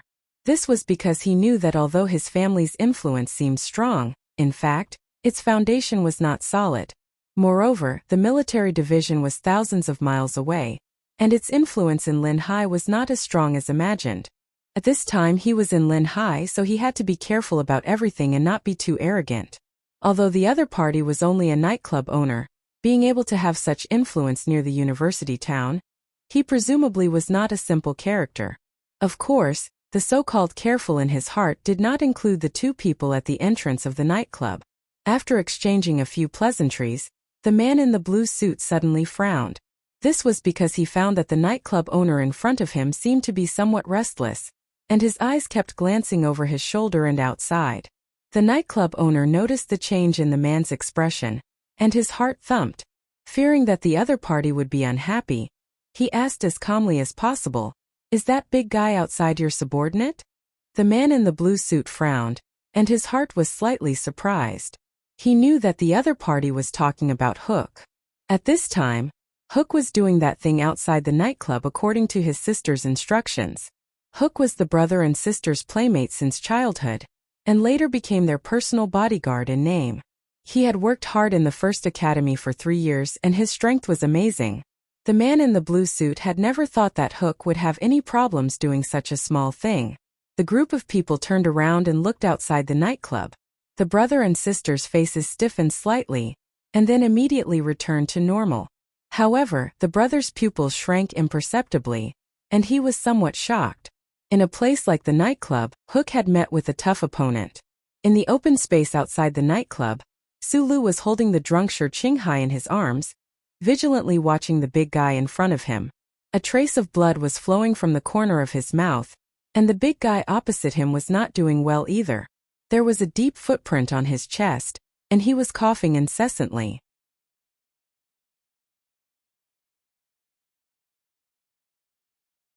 Chapter 54. The pair of siblings left without looking back, leaving behind a cold and disdainful back view. Sulu had already shaken off his previous anxiety and became much calmer. There were many unfairness in this world, and those who were born with a golden spoon in their mouths did not seem to care about the lives and dignity of others. Since that was the case, he would not apologize or plead anymore. He had done what he had to do, and he was no longer in the wrong. But what should he do next? Looking at the big guy walking towards him, Suli's heels left the ground and he quietly tiptoed. It was the starting position of the lower body that the uncle had taught him. At this time, Sulu did not know that the big guy with the oppressive aura was called Hook, and he did not know that the other party was a powerful figure who had been honed in the first military academy. However, he could see that the other party was powerful because the big guy was not very strong. It was just that his frame was particularly large, and the muscles hidden under his black clothes were not very strong. In this world, there were not many people who had a deeper understanding of muscle strength than Sulu. He could see at a glance that the big guy's bones were strong, and the muscles under his clothes were not thick. In conclusion, this big guy was a natural at close combat.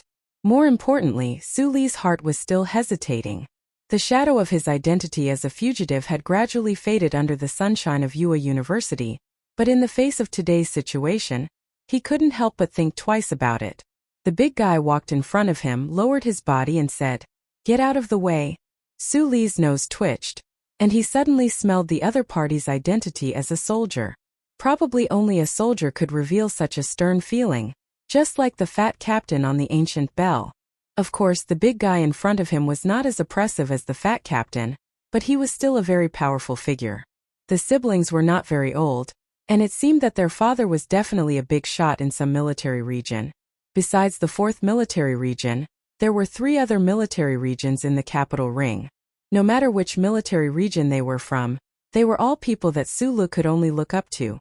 If he had a conflict with such a person, would the other party investigate him afterward and dig up the details of his identity as a fugitive? While Sulu was still thinking, Hook, who was now the internal security officer of the 2nd Military Region's logistics department, had already arrived in front of him.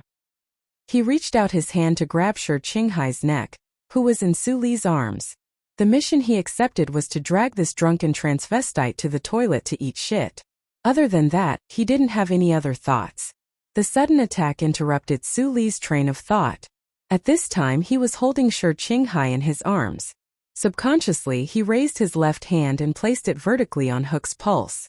Hook's arm was as hard as a rock, but when his meridian was suddenly pushed, he couldn't help but feel numb. He subconsciously lowered his elbow. Sulu didn't have time to think. He still relied on his body's instincts to step forward and block his opponent's knee. Hook exerted force and continued to lower his elbow, but because of Suli's forearm in front of him, he couldn't do it. Hook's rock-like arm ruthlessly smashed into Suli's left shoulder, and the tip of his elbow touched Suli's cheek. At the same time, Suli's left leg, which was previously pressing against his opponent's knee, suddenly bounced up and kicked his opponent's chest like a flying rock. Hook let out a muffled groan and retreated 2 meters away, coughing non-stop. From the first contact of skin to the last separation, the 2 combatants had been fighting within a very small area. They moved according to the touch of skin and the instinctive reaction of their muscles. In the blink of an eye, the fight had already ended. The soldier Hook had underestimated his opponent at the beginning, while Sulu couldn't use his full strength because he was holding on to Shi Qinghai. Both parties were at a disadvantage, and the fight could barely be considered a draw. Hook looked at the footprint on his chest and was a little shocked. He couldn't understand how this ordinary-looking young man in front of him could react so quickly. From the moment his foot touched the ground to the moment it landed on his chest, it was so fast that it was a little dazzling. What made him feel even more inexplicable was how such an ordinary-looking thin body could be so resilient. Although his elbow didn't connect, his arm had hit his opponent's shoulder, and the tip of his elbow had brushed past his opponent's cheek. If it was a normal person, they would have already fainted. Even if they didn't faint, they would definitely feel unbearable pain. However, the kid in front of him didn't have any expression on his face. There was only a small cut in his mouth and some blood, but there was no sign of him collapsing. It seemed that the person that sister you wanted to deal with today wasn't an ordinary person. A trace of ruthlessness flashed across Hook's eyes.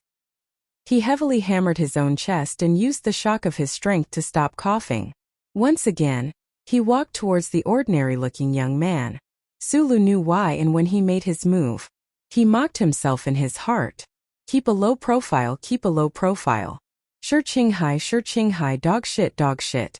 The other party wanted to make sure Qinghai eat shit. He couldn't just watch this playboy get dragged to the toilet. Although the two of them were just fair-weather friends, he was still the first and only friend he had in a foreign land. If Sure Qinghai was sober at this time, Sulu might have tried to hide himself. However, the problem was that Sure Qinghai was drunk and unconscious. When his friend didn't have the ability to resist, he couldn't just let his friend be humiliated. This was one of Suli's principles, and it even exceeded his fear in certain aspects. Since he had already made his move, there was no need to care about anything else. The current situation was like this, and so was life. When one was pressured to a certain extent and still had to hide because of their identity, that wasn't being cautious. Instead, it was being a useless bitch that was famous because of the Federation's Women's Day. Living without principles or dignity was not something that Sulu could accept easily. Looking at the tall soldier approaching him, Sulu felt a sense of danger. He knew that the other party wouldn't underestimate him this time, and would attack him with all his strength. Just like the angry bull on the green grassland on the other side of the electronic fence, when it felt hurt and humiliated, it would burst forth with its greatest strength. Sulu looked at the other party vigilantly. He loosened his right hand and threw the drunk Sure Qinghai to the ground. His feet were slightly apart, and he tiptoed again, maintaining a posture that could explode at any time. Sure Qinghai was thrown onto the cold, hard marble floor with a muffled thud. Under the pain, he mumbled a few words and actually fell asleep again. Sulu wasn't worried about whether this young master would feel uncomfortable. Although the other party was too much of a bastard today, if Sure Qinghai hadn't said those drunken words, nothing would have happened. Sulu couldn't wait to throw this drunkard to his death. Hook walked in front of Sulu. His well-defined face suddenly tightened. With a muffled groan, he swept his arms horizontally like two stone pillars. Sulu seemed to have reacted at the same time. He flipped his arms up and blocked the attack. However, he did not expect that the other party would use his arms to wrap around him. Relying on the enormous strength, he took a step forward. The distance between the two was instantly reduced to an extremely small size. The big soldier's posture was very ugly. It was as clumsy as a bear hugging someone. But in reality, it was a reflection of his incomparably rich combat experience. He discovered that Suli's movements were fast, so he used this clumsy method to prevent Sulu from displaying his speed. If the two of them were tied together, what would Sulu do if he lifted his leg? Hook was already determined. His left hand tightly gripped the back of Suli's head, and he lowered his head to smash it. If this hammer landed on Suli's head, the bridge of his nose would immediately break, and blood would definitely flow out wildly. At the same time, he increased the strength of his other arm, forcibly pushing back Suli's defense. He twisted his shoulder, and the tip of his elbow once again smashed towards Suli's temple.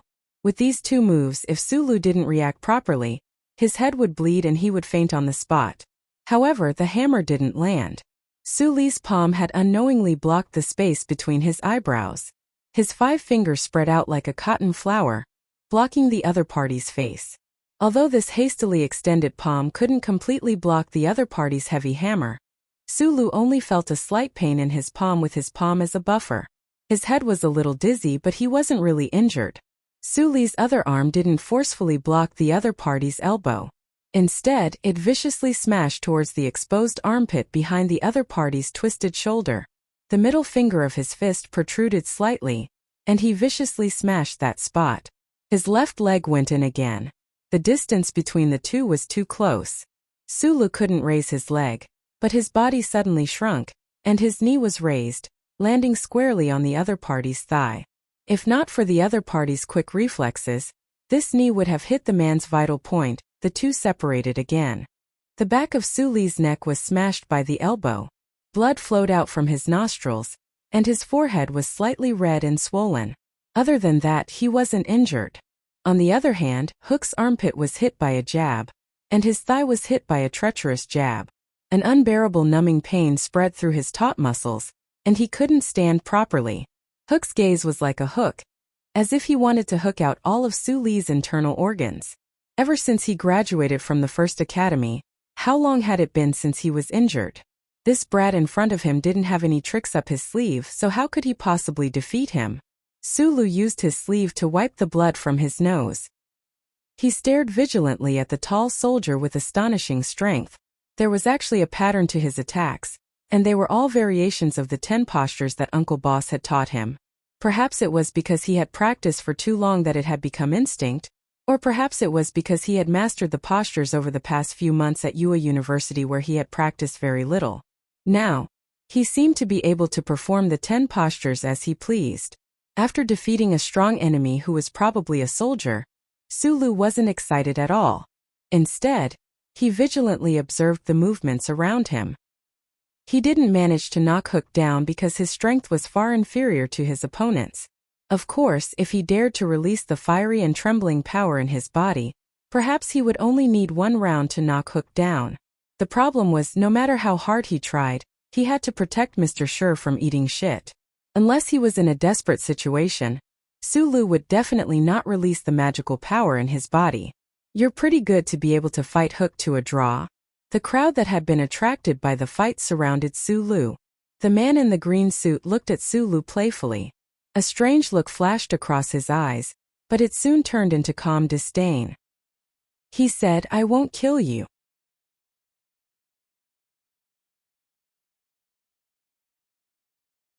Chapter 55. At the entrance of the 13 nightclub in Linhai, a large group of people were watching the scene with different expressions. The irrelevant people had already been cleared away by the staff of the nightclub, and would not affect what was happening here. You are all people of status. Su Lu heard the words clearly. He looked at him and said, "Why bother arguing with people like us?" This ordinary-looking young man and the bodyguards of the siblings were at least evenly matched. Under such circumstances, the words that seemed to show weakness were naturally more powerful. The man looked at Su Lu and said with a smile, "My sister wants to teach that drunkard a lesson. No one can stop her." Why was the smile of a privileged person so hateful and cold? Su Li's ordinary-looking face did not show much expression.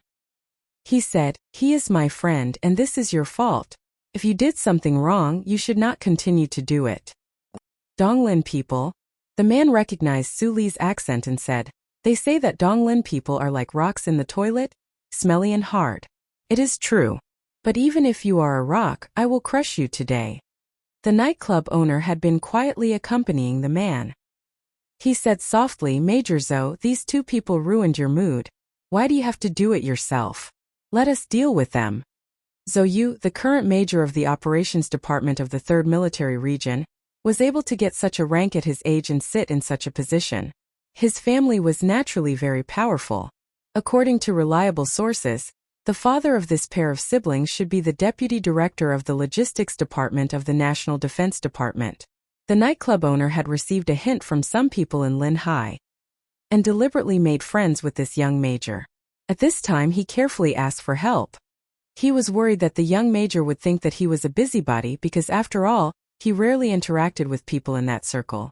The nightclub owner had never thought that the young man in front of him could fight against the siblings. So what if he could fight? Today's society relied on strength, and strength was definitely not the ability to fight. "Thank you." Zhou Yu understood the meaning of the nightclub owner's words.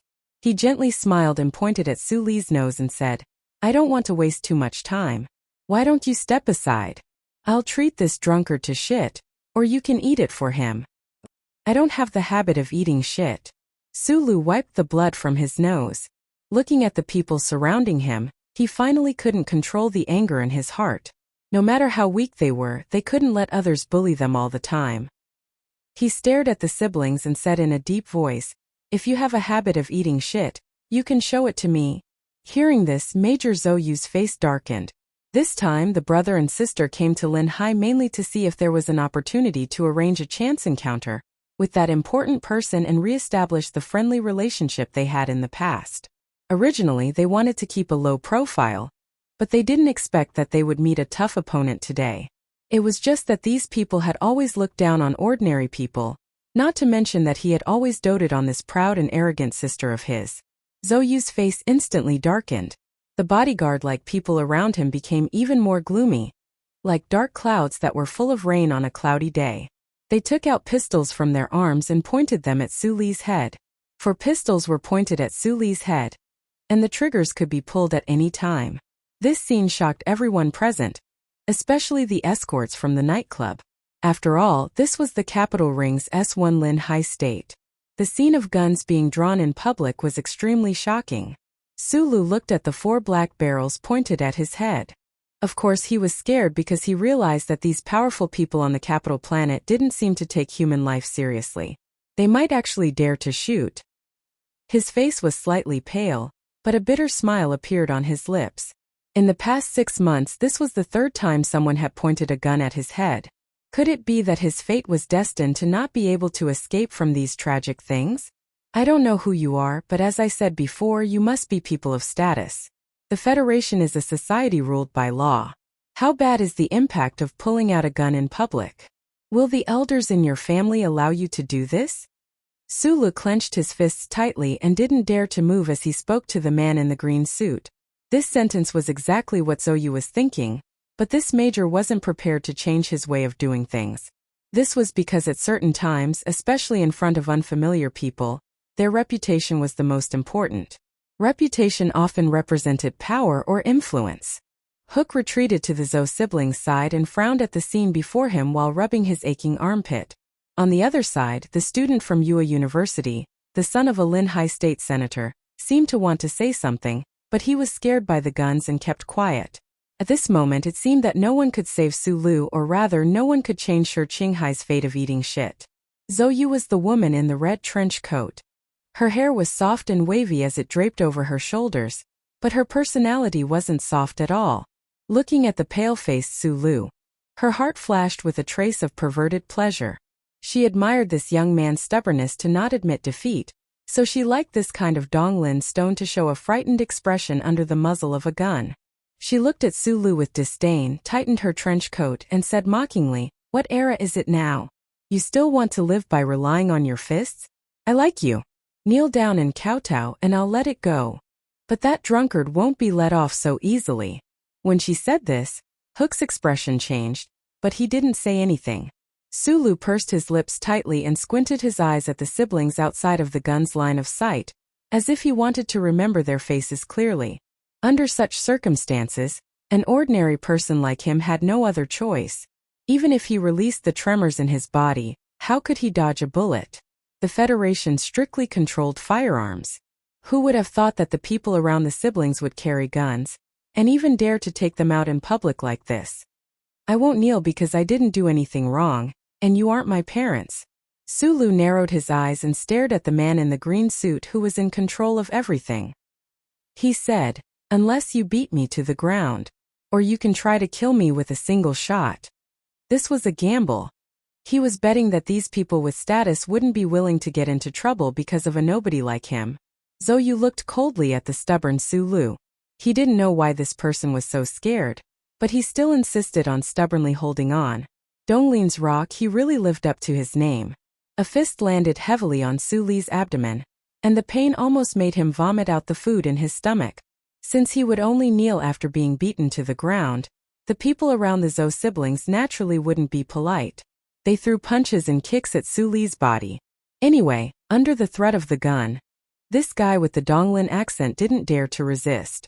In just a short period of time, Su Li's body was injured a lot.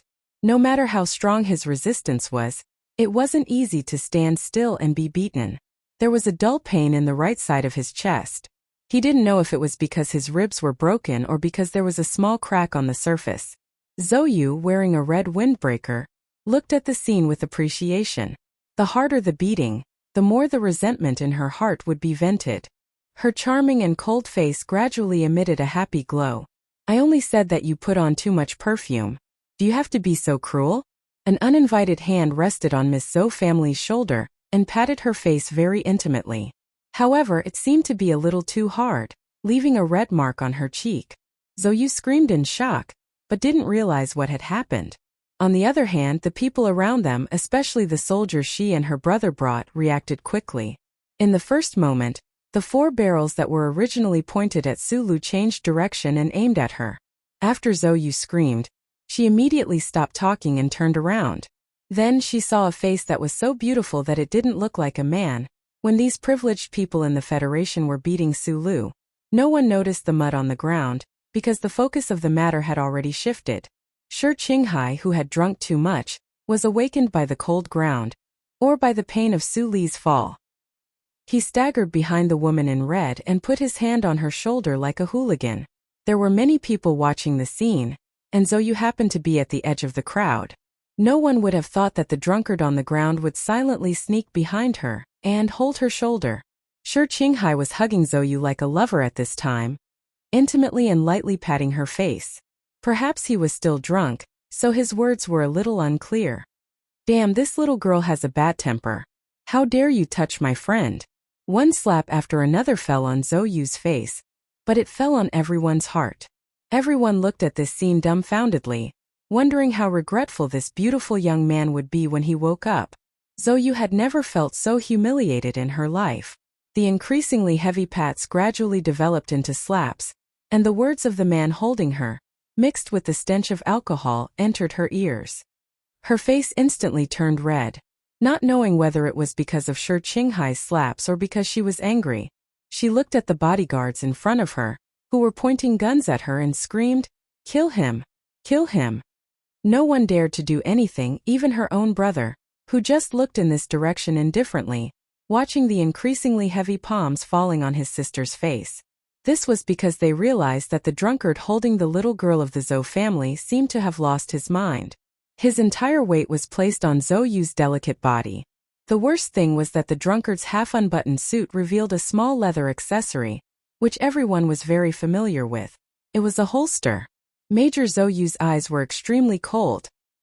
He looked at the drunkard holding his sister hostage and said, "I'm Zhou, the staff officer of the 3rd Military Region's Operations Department. May I ask who you are?" "Oh."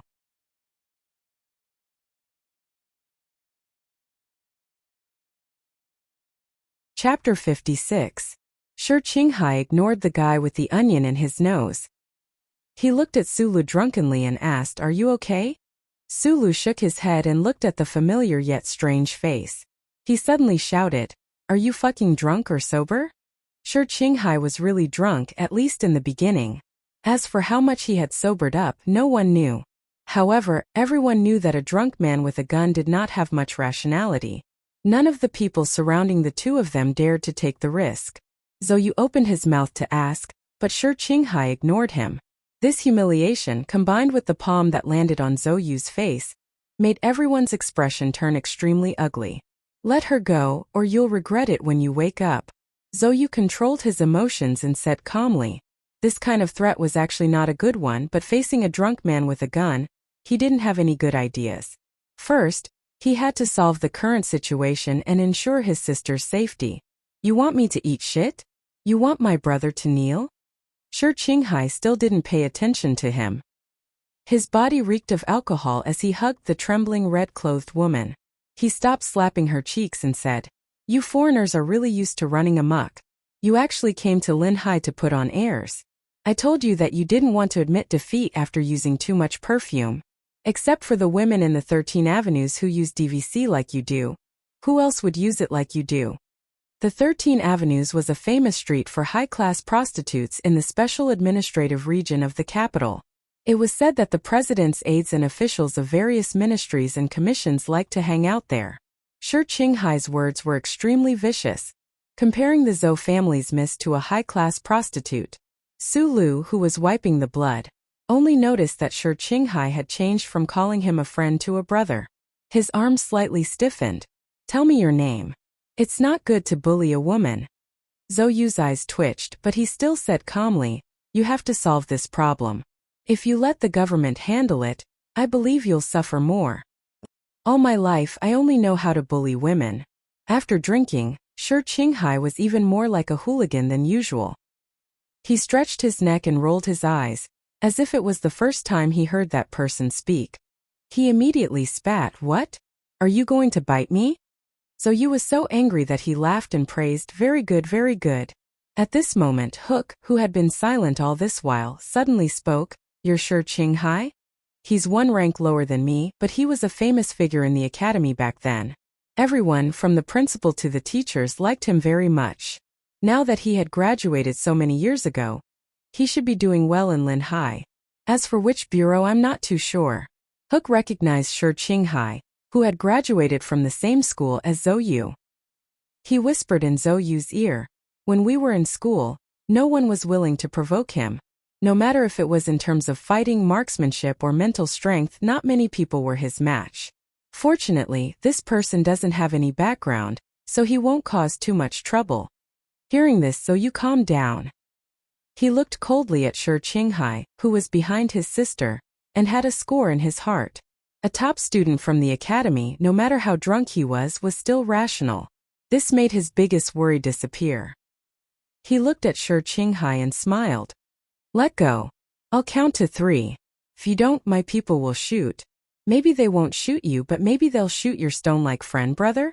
Well, I'm sure the brother you're talking about won't be so cheap. Besides, I believe in your judgment after you're drunk. You should be able to guess who we are, and you should know our abilities. Hurting us is something you don't dare to do, because you know how terrible the consequences will be. After saying this, Major Zhou Yu saw the worry in Shi Qinghai's blurred eyes. He knew that he had made the right bet. No matter how drunk this drunkard was, he still had some rationality. I'm Shi Qinghai, the head of Section 4 of the Lin Hai Field Office of the Federation's Investigation Bureau. Shi Qinghai's voice was dry because of the alcohol. He stared at the man and a work permit appeared in his hand next to the woman's cheek like magic. Major Zhou Yu smiled even more happily. First of all, his opponent was gradually sobering up. More importantly, he was just a small head of the Federation's Investigation Bureau, so he had no reason to back down. At this time he ignored the previous humiliation and counted with a smile, 1, 2, after sobering up. Mr. Shi naturally didn't dare to take out his gun and kill the brother and sister. Even though he was an official of the Federation's Investigation Bureau, he was still not strong enough to face these privileged people. In front of him, there seemed to be no other way but to let go of the woman in his arms. At the entrance of the 13 nightclub, everyone was waiting for this beautiful young official to surrender, except for Su Lu, who was on the other side. The response to these confident people was the sound of a gunshot. The gunshot was just before Major Zhou Yu said the last 3 words. No one saw how the standard police gun in the holster of his suit appeared in Shi Qinghai's hand. His hand holding the gun seemed to be trembling. Under the muzzle of the gun, a military bodyguard of the Zhou family was shot in the thigh and fell to the ground. Did this person shoot? Everyone couldn't believe their eyes. They knew that the other party was a person with a very strong background, but this small head of the Federation's Investigation Bureau actually shot first. And he shot so decisively, leaving no way out, showing his tyranny and arrogance. The scene was in chaos. The other 3 military bodyguards with guns were shocked. They wanted to shoot back, but they were afraid that their young lady would be hurt. In this panic, Shi Qinghai took back his hand holding the gun and put it on Zhou Yu's shoulder. He tilted his head and looked at Major Zhou Yu's face with great interest. At this time, the young lady of the Zhou family was so scared that she didn't dare to open her mouth or move. Only Shi Qinghai's hoarse voice could be heard. Do you need to count when you shoot? Do you think you're setting off firecrackers in the snow? Shi Qinghai looked at the major's face and said sarcastically, I admire you. I've told you that I'm an official of the Federation's Investigation Bureau, and I even showed you my ID. How dare you point your gun at me? Assaulting a police officer. What is this if not assaulting a police officer? Harsh words seemed to come out of his mouth endlessly. The siren of a police car came from the distance. Major Zhou Yu stared into his eyes and said, You shot an active duty soldier on the street. You're going to jail. I didn't see any active duty soldier. At this time, Shi Qinghai had sobered up a lot. He looked at the other person and said with a hiccup, "You call yourself the staff officer of the operations department of the 3rd Military Region, but you're too pig head. You didn't even show your ID. I can't find the camera in Chang San-er's room, but maybe you don't know that there are 17 cameras in our field office. As long as you don't kill me tonight, I can find them." The Federation's electronic surveillance network was divided into 3 levels. The top level was the central charter, which was responsible for collecting signals from human chips, and the rest of the cameras belonged to different government departments. Chang San-er, who Shi Qinghai was talking about, was the boss behind the 13 nightclub. He saw that Zhou Yu seemed to be kind, but in fact he was extremely mean, so he reminded him. Zhou Yu's face was very dark. He didn't expect to encounter such a difficult person and be humiliated like this in Linhai. Now the situation had been completely reversed. Since the other person dared to shoot, what could he do? The other person's cold-bloodedness and decisiveness when shooting made him realize that this person was not easy to deal with. He took a deep breath, looked at the unfamiliar night sky of Linhai, and then stared at Shi Qinghai and said word by word, "I can assure you that you're finished. Finished is a matter for the future. At least I'm satisfied tonight." Shi Qinghai tilted his head and found Su Lu. He shouted, "Hey, why are you still standing there?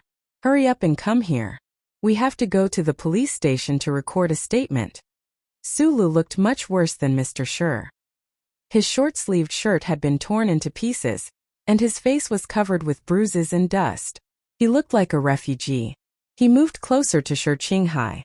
When he brushed past the major, who had been suppressing his killing intent, he suddenly heard the other person's cold voice ring in his ears. "And you, Dong Linstone, you're finished too." Major Zhou Yu looked at him coldly and said, "You have a gun to protect you today. Wait until I bend that gun, then I'll come back and kill you. I want to know who else can help you." Su Lu didn't look at him at all. He just lowered his head and wiped his sweat and blood as he walked over. When he heard this cold and disdainful threat, he suddenly felt a pain in his bones. It seemed that his ribs had been cracked earlier. The pain made him extremely angry, and he successfully changed from a country bumpkin pretending to be autistic to an angry bull that had barged into the city. He turned around, looked at the noble major in front of him, and asked seriously, "I have a few questions. First, now that your crazy sister is caught by my brother, you don't dare to shoot me because you found that my brother is crazier than her, right? Second, since you don't dare to shoot me, then none of you can beat me, right? Third, no matter how much I beg you, you won't let me go. There's no such thing as face between us, and there's no such thing as falling out. You'll kill me one day, right? Fourth, since you don't dare to kill me now, and you can't beat me with your fists, and you'll definitely kill me in the future, and you're still threatening me so stupidly, isn't that telling me that I have to take this rare opportunity to beat you up?" After saying these 4 sentences, Su Lu, who had found the absolute reason, punched Major Zhou Yu in the nose. His punch made Major Zhou Yu's face look as wonderful as a cocktail. It was the Bloody Mary type.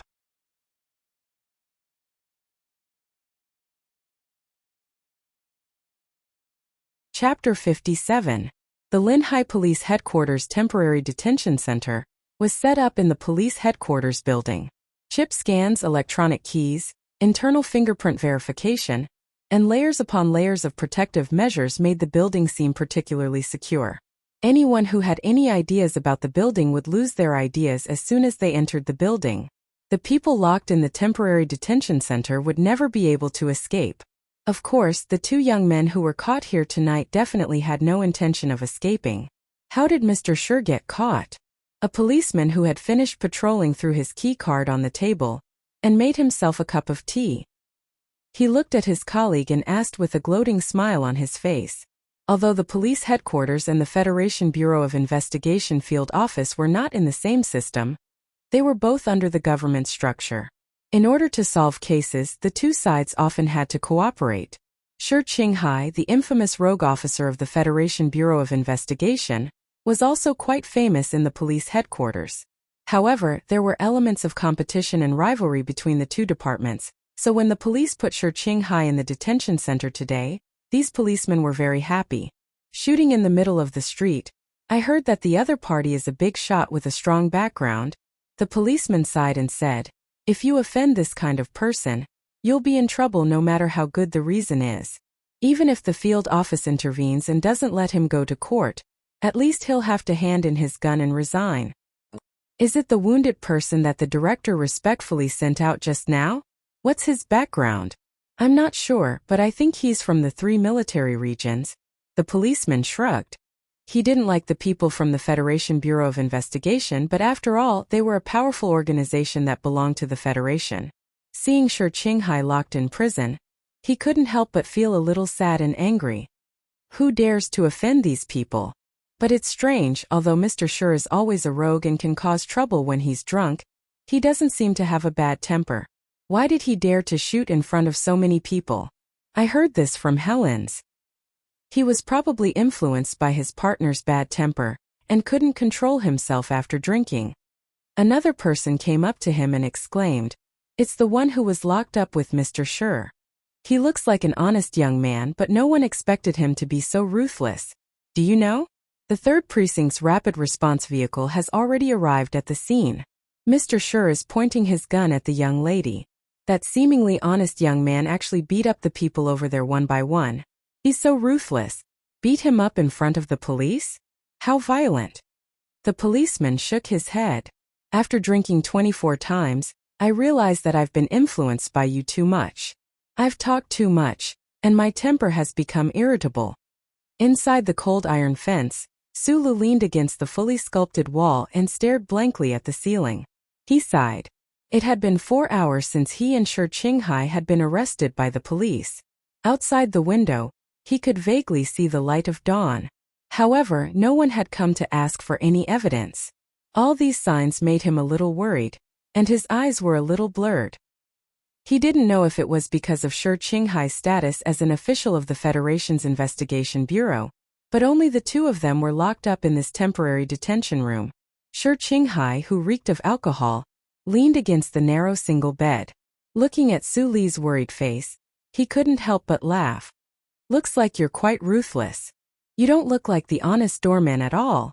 But why are you scared now? It's a waste not to beat him up. Anyway, because of you, I've offended a big shot that I can't afford to offend." Su Li's expression was a little bitter. He thought to himself, if I could leave the police station, would I have to start running again? But he had just settled down in Yue University, especially since there was knowledge that he liked here. He might come in contact with things that he hadn't come in contact with yet. The key was to have a stable life. It would be a pity if it was destroyed like this. Only a small part of the worry on his face was because he was worried about the threat of the major from the aristocratic family, but more of it was because his mood was a little complicated. Sulu lowered his head and gently rubbed the metal bracelet on his left wrist. Thinking about the chips inside, his mood gradually calmed down. At worst, he could just change his identity. The Federation was so big, there was nowhere he couldn't settle down. "Don't worry about anything. Believe me, by tomorrow morning at the latest. No, it should be 8 o'clock today. The 2 of us can walk out of the police station openly." Shi Qinghai saw the worry between his eyebrows. He laughed and said in a hoarse voice, "Don't listen to that brat's bragging. Although the Federation government is like a pile of shit, it's not real shit. It's a society ruled by law. All the evidence is biased towards us. What can they do? If the people of the 3 military regions want to stretch their hands into Linhai, it won't be that convenient. If they walk in the open, they'll be more worried than us. After all, their identities are different. Do you think it's a good thing for a soldier to pull out a gun in a residential area?" Sulu knew very well about things related to political power. He subconsciously believed Mr. Shi's judgment, but he still wasn't sure. He asked doubtfully, "So this matter is left unsettled? I don't believe it. What's the major's surname? What's his background?" "You have to believe it even if you don't believe it. When these young masters do things, they can either suppress us on the spot. Once this matter is brought to the court, they can only shut up. If this matter is brought to court, how can their parents show their face?" Shi Qinghai said with disdain, "Major Zhou Yu of the Operations Department of the 3 military regions is really something. I don't believe that his father, who has a fat job in the Ministry of National Defense, will really let him do whatever he wants." "You know a lot." Sulu praised him sincerely. Of course. I'm a general of the Federation Investigation Bureau. What does the field office do? Isn't it spying on spies on the outside and officials on the inside? Shi Qinghai raised his eyebrows. He was about to say something arrogant when he suddenly realized something was wrong. He stared at Sulu and said, "Wait, why do I feel like you're mocking me?" "Don't think so, it's just mocking." Sulu looked at the ceiling and said, "Aren't you supposed to be a guard for the government? How did you become the chief of the Federation Investigation Bureau? You know that the other party is not easy to mess with, but you still pretended to be drunk." No, you have to listen to my explanation. The Federation Investigation Bureau is supposed to be a guard for the government. It's not much different from your job with no future. As for pretending to be drunk, your words hurt our relationship. Shi Qinghai said very seriously, "I don't want to find out anything about you. Even if I wanted to test you, I wouldn't use this pair of bastard siblings as my arrows. I don't have any secrets." Sulu finally got angry. After drinking for dozens of days and working with an outsider under the breath of life and death, he and Shi Qinghai couldn't not be close. However, Shi Qinghai always looked at him mysteriously every time, and he was a little sensitive to the meaning hidden in his eyes. "Nonsense. You're just a squat soldier. How could you beat up an expert from the military security office? Don't forget, that person is my senior, a graduate of the 1st Military Academy." Shi Qinghai looked at him mockingly and waved his hand. "If you say you don't have any secrets, I won't believe it even if you kill me. But I'm too lazy to care. Today I fired a shot in order to protect you. Even if the other party wants to deal with it secretly and not openly, I reckon I won't be able to keep my job. Brat, you don't feel sorry for me and tell me a good story. That's another matter." Sulu stared at him angrily and said, "You have to understand. That crazy woman wanted to feed you shit, so I stopped her. How come I owe you a favor in the end? Besides, what does it have to do with me if you lose your job? Do you want me to introduce you to an hourly guard job?" Shi Qinghai laughed and suddenly looked at him seriously. "I know you're good at fighting, but the problem is that Zhou knows it too. Although this pair of brother and sister are not very powerful, they're more than enough to take care of us. On the surface, that narrow-minded major will definitely cover up what happened last night, but secretly, he won't let us go. I'm sure I'll be kicked out of the investigation bureau, and they won't let you go. Especially that stupid woman." Shi Qinghai sat up, shook his head and said, "I did drag you down this time. You have to be more careful in the future. Speaking of which, although that stupid woman is tasteless, her white legs are quite tasty." Sulu was still very serious at the beginning, but when he heard Mr. Shi's boring words, he couldn't help but sigh. He shook his head and said, "It's my bad luck to have met a jinx like you. I've thought about it. If those people really want to deal with me, I can't do anything about it. I'll just hide far away. Don't think too much about it. Just stay in school. The government is very strict with the university town, especially with the recent spread of Carlinism. No one dares to provoke those aggressive students at this time. Although you're a gatekeeper and auditing student, if you hide in UA University, no matter how powerful you are, you can only wait outside for the time being." How powerful is the Zhou family? Sulu had to figure out how powerful the people who wanted to kill him were. Suddenly, he thought of a little girl's clean face and asked curiously, 7 big families? 7 big families? Shi Qinghai lay down, crossed his legs and said mockingly, "Why would that kind of people go to a place like 13? Why would they let people see how powerful they are? Only upstarts like the Zhou family would get involved with 2 hooligans like us. They don't think it's embarrassing." "I'm not a hooligan, you are." Sulu felt that talking was too tiring. He turned over and faced the wall, smelling the faint smell of plastic. He closed his eyes to rest and think about the future. Looking at his bruised back, Shi Qinghai's peach blossom eyes flashed with sincerity and a bitter smile appeared at the corner of his mouth. Today's development was a little out of his plan. Maybe he subconsciously wanted to test Sulu, but he really didn't expect that Sulu would dare to go against those people for him, and even risk exposing his secret. Until now, he still didn't know Sulu's secret, but he knew what his decision at that moment meant. It was also from that moment on that Mr. Shi felt that Sulu could really be a good friend. "Thank you," Shi Qinghai said in a very low voice. "You're welcome. It's what I should do." Sulu didn't turn his head and said, "If it was some other innocent bystander who was dragged to eat shit, I wouldn't care, so you don't have to thank me." Shi Qinghai smiled and said, "I understand. The 3 young men who serve the citizens promoted by the president's office are you. But you really won't tell me about your adventures?"